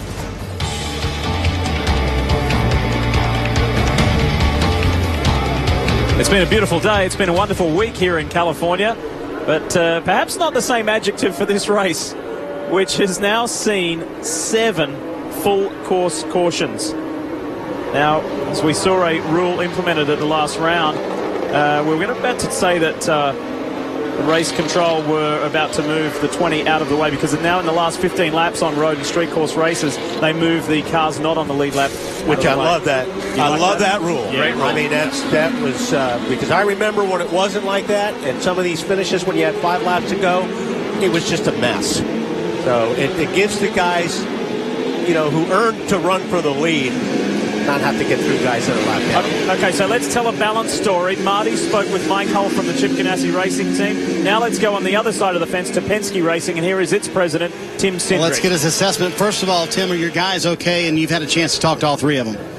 Yeah, I think, Travis said he's a bit sore, obviously. I mean, it's a shame what happened there, because you don't want the race or the officials to decide what's going to happen there. But, somebody has to make a call and decide. So, yeah, that's unfortunate. Obviously, we got another restart here to deal with. But, certainly all the guys in the pits have done a great job all day. It's just tight in here. Lights out on the pace car, getting ready to go green. But real quick, obviously, did you agree with the call that the IndyCar made? Well, I think you do have to protect the guys in the pits. I think if it were the other way around, I guess I would expect the same penalty for us. But it's not an easy one for anybody. So you certainly don't want to win one that way. Just to clarify, they don't feel it was intentional. It was not intentional in any way, right? I have no idea. You'd have to ask them. All right, thank you very much, Tim Cindric. Going to try and guide his driver now to the win. And if he can, it's going to be one to really celebrate. Don't count Justin Wilson out of this one just yet either. No. And Dario Franchitti.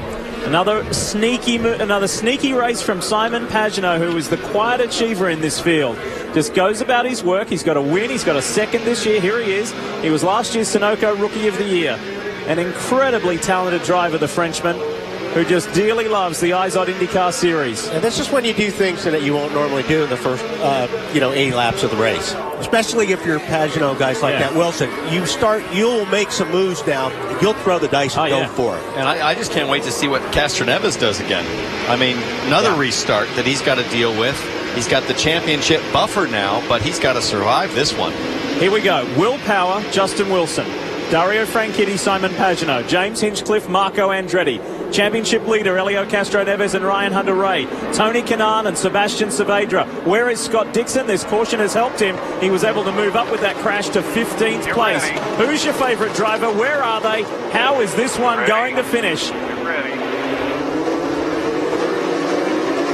Packing up, ready to see green. Around this left-hand sweeper on the front straight at Sonoma Raceway. And look at Justin Wilson, wheel to wheel with power. It's going to give him the inside run, but he's not quite there. Pagenaud on the inside of Dario Franchitti. Great restart. Great restart. Boys went wheel to wheel and held it there tight. Nice stuff. Good, clean racing, but hard. And Castroneves is on the inside of Hinchcliffe. And look at this mess further back. These guys are all over the place. Hinchcliffe drops wheels at the exit of turn 4.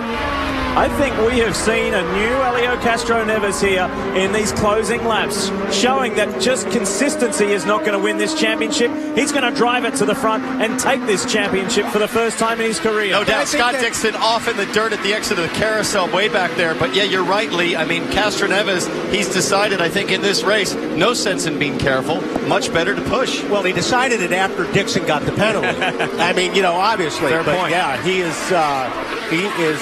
This is where he can make up some ground. bit of loose ground, which he was first part of this race. Big incident. I think Sebastian Saavedra was involved in that. Yeah, he is. Wow. Ooh. Sebastian Saavedra, after vying for a top 10 finish, got tangled up with some other cars on the outside. He's moving around in the cockpit. If you copy, you all right? Well, you can see him trying to talk back on. It could have been that the radio was damaged there, but you can see him trying to respond to his team on the radio, and it's good to see him trying to get out under his own power here. That was a pretty good hit. An impressive drive by him today, and he, in fact, responded from an early penalty. We've got some replays to show you here. The first up is going to be from Ryan Briscoe's onboard. Check this out. EJ Vizo up ahead. Wow, there was contact there for he got sure. turned left. Looks like... Oh, you know what? I think that may have been James Davison. I think it may have been James Davison. Wow. Bourdais and Davison were the closest two to him. I almost think that might have been the contact with Bourdais, but let's see if we can back it up. Let's go the other way. There's Davison. There's Tristan Vautier in the yellow and green car. So there you have his teammate. There you have Saavedra's teammate. It's very hard to see. I think you might be right, Lee. I think it might have been Davison. I do too, yeah. Wow. That makes for an awkward conversation. They're very good friends. Anyways, back to the front. Will Power, where he wants to be, where he's used to be and hasn't been this year. 3 laps to go out front with clean air. 2 laps left for the driver of the Verizon Chevrolet, Will Power, a man who has finished 3 times the runner-up in this championship, has had a really uncharacteristic year. He's used to dominating road and street courses, and he's had to fight, he's had to struggle. He had J.R. Hildebrand on top of him at the opening round on the streets of St. Petersburg. He's made uncharacteristic errors. At times he's looked desperate. But this is more like the Will Power that we've come to know over the last 4 years. No question. As a driver right now, for somebody like Will Power, this is just therapy. These laps in the lead with 2 laps to go is just total nirvana compared to what has really been kind of a season full of suffering for him. And it's got to be a great feeling. We also understand that Ryan Briscoe getting a drive-through penalty for that earlier contact. All right, so let's update you as to the man, Scott Dixon, who, as they run, would be 38 points down on Castro Neves. He has made up a position. He's up to 14th. So he's only got 1.5 laps left to do anything about it. Let's see how close he is to the next people in front of him. Well, there's a huge gap there to Tristan Vautier. If he can catch that group, he's got to be quick about it. Look, he's missing the left part, the whole left front of his wing. Yeah. So I doubt he's going to catch those guys because he's lost a lot of front downforce on that car. 2.4 miles to go for Will Power to finally get the monkey off his back in season 2013. What a result for Justin Wilson if he can hang in there in second as well. It's been a dramatic and controversial day here at Sonoma Raceway. But for Will Power, who has hung tough, he's made positions, he's lost positions. But he is determined to be a winner. And if he can hang in there for another half a lap, he will be our 10th different winner from 15 races. The all-time record in American open wheel racing is 11 in a single season. That shows you why 2013 has been a remarkable year. And you hear Tim Cindric just giving him some information about debris, and there's probably a ton on the track right now, Wally, just to guide his way through that debris on this last lap. But it's amazing. I think what's really cool is to see that Penske's figured out how to make the tires last, where Ganassi had that advantage back in Toronto. If you remember, Will Power really struggled to match Dixon and Franchini's pace. Now, this is what big teams do. They figure it out, how to come up and match the competition. Will Power is the only multi-time winner in IndyCar racing here at Sonoma Raceway. He has 2. He went back-to-back in 2010 and 2011. Will Power is a 3-time winner at Sonoma Raceway, and it's his first in 2013. Remember what this is like, right? Finally, he does it and sees those checkered flags first. We go back in the pack to pick up car 9, Scott Dixon, as he comes to the line. And a man who perhaps many think should have won. However, he's going to have to settle for 15th place. Scott Dixon across the line. He grabs points, but it's not as many as he thought he may have. However, finally, victory, and it's number 19 in his career for Will Power. here in Sonoma. I think it'll feel like his first. Yeah. I mean, you know, he was so used to winning, and then all of a sudden, when you have a dry spell like he has, this is going to be a good win for him. I think he's going to enjoy it. Brazil last year, Wally. Yeah. That is, for Will Power, that's an enormous gap. When you're used to winning as often as he is, that feels like an eternity. So the podium is Power, Wilson, Franchitti, Dario with another top 5 finish, consistency, and he continues his championship charge as well. We'll hear from him when we come back.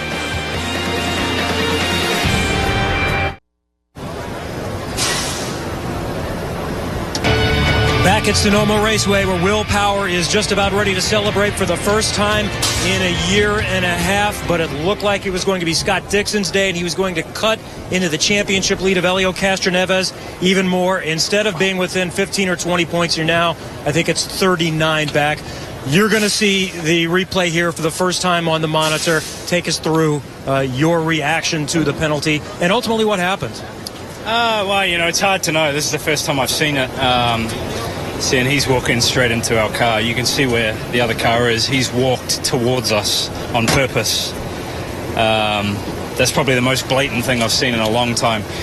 If you watch most pit guys, they try to get out of the way of other people. So that was a bit of a dick move right there, to be honest. So pretty annoyed with that. You know, we had a strong car all day, and, you know, if that's the way they want to try and win, then, you know, that's pretty bad. So you feel he just simply was trying to make it too wide for you, hoping that you would... It seems strange that anyone would get hit on purpose. He didn't think he would get hit. He thought you would just be able to pull even wider. Yeah, you know, he's probably trying to get me to, stop and try and turn more. But, you know, at that point, you're already, you know, your wheel's spinning off. And you know, I had a straight line out of the pit, and then he just walked into us. So, you know, I don't know what to say. You know, you look at the people in race control and how they make their calls too. So I look forward to... you know, seeing what that's all about, but the consistency is horrible.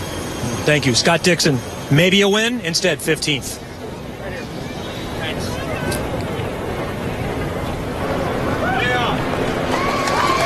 Well, Kevin, for Will Power, the other side of the story. In the last 4 Sonoma races, it's his 3rd win and the top to this all season long.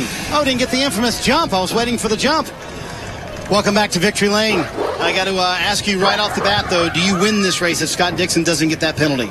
It's hard to say with restarts, but Dixon took a big hit there for sure. I mean, that's, you know, I feel bad for him, but I can't count the amount of times that sort of thing has happened to us in the last 2 years. So we'll take it. It's a win, and man, you know, I owe my guys that work so hard, and I feel so great. Travis Law is your rear tire carrier. Scott Dixon just said on our air that he felt like it was intentional, his move to slow him down on pit road. Do you agree with that assessment? I mean, I would be very surprised. I mean, you know, I haven't seen it.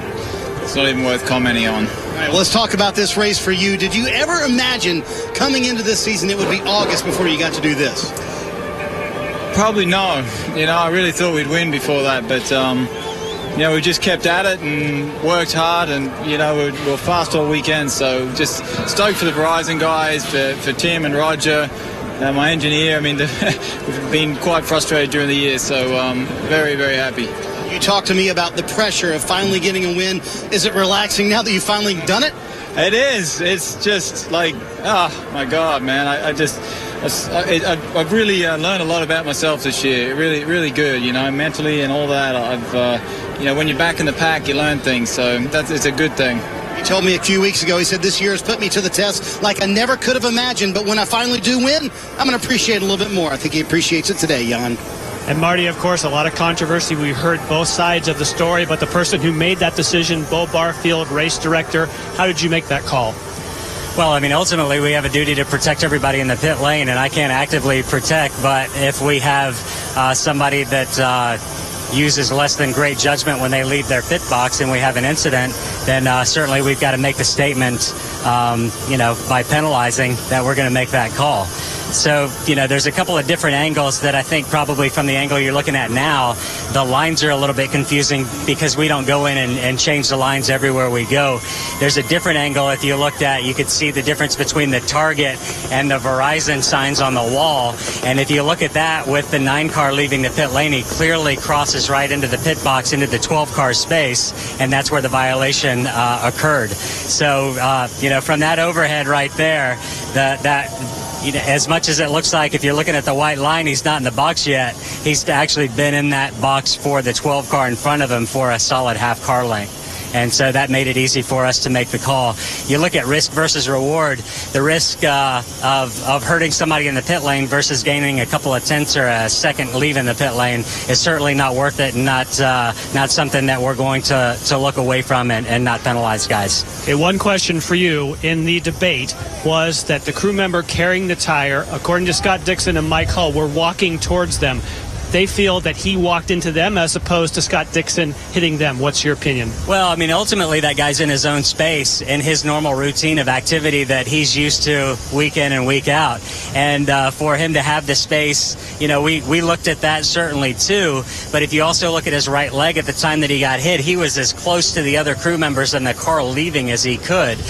So really at that point, if that guy's not there, the amount of room that the 9 car took coming into that pit box with the 12 car still there was extremely risky. So I definitely feel good with the decision that we made in terms of the statement that we want to keep this pit lane as safe as we can. Thank you, Bo. Sure, thank you. So a lot more to be discussed about this. We've got the story on all sides, but the boys have their opinion as well, which we will continue to talk about. This and also the win for Penske's Will Power. Guess what? That's 4 years in a row for Penske Racing in Sonoma. The IZOD IndyCar Series hits the streets of Baltimore, where Elio Castroneves looks to increase his lead from hard-charging Scott Dixon. Indy Grand Prix of Baltimore, presented by SRT. Live next Sunday at 2 Eastern on the NBC Sports Network. Back at Sonoma, a beautiful day here wraps up in a crazy day on the racetrack as we sorted through everything. Will Power, your winner. Justin Wilson winds up finishing second today. Congratulations. Best finish of the season for you. Were you thinking for a while, hey, we can win this thing? Yeah, definitely. I was trying to have a go on that restart, but as soon as we hit the brakes, the lane I was in got used up. So, fortunately managed to keep it on the track, even getting squeezed out. But it's just hard racing out there, and just really pleased for everyone, the Boy Scouts America team, everyone at Delcone Racing's worked so hard to try and get a good balance around here, look after the tires so we can be competitive, and it's just great to get second and just wanted that first place. It's how it goes, though. Impressive day for the Delcoin team. They wind up finishing second, Lee. Great day for him, and that was his third podium of the season. Now, we've got a few other things to talk about here, guys. Take a look at this altercation between Will Power on the inside and Marco Andretti on the outside. This has got tempers pretty flared. Yeah, we talked about this earlier. To me, Marco's got to give up the corner at that point, but he stuck his nose in there, kept it there. Then after the race, you see Mr. Penske in a rare form pointing the finger at the young hard charger and saying, what is inside your head? And you don't often see that from the captain. Yeah. You really don't. So discussions will go on while celebrations go on at Penske Racing.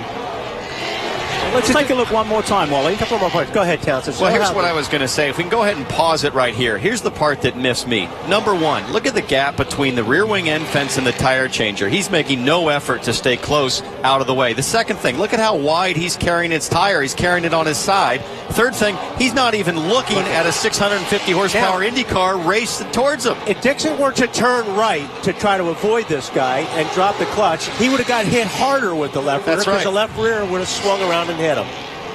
So a lot to chew on before we head to Baltimore in a week. So the gap has now grown by 8 more points to the favor of Elio Castroneves, from 31 before today's race to now 39. Hunter Ray maintains his third position, but his teammate Marco Andretti hanging in there as well. So we congratulate Will Power for his 19th career win and his first since Brazil last year. And Dario Franchitti now makes it 4 podiums in the last 5 races. And Simon Pagenaud with another top 5 behind Andretti there as well. And Sebastian Bourdais rallying for a top 10, as well as Simona Di Silvestro. Whew, boys, I don't know what else to say, but what a day. I think Elio really kind of dodged a bullet today for the point championship. He really did.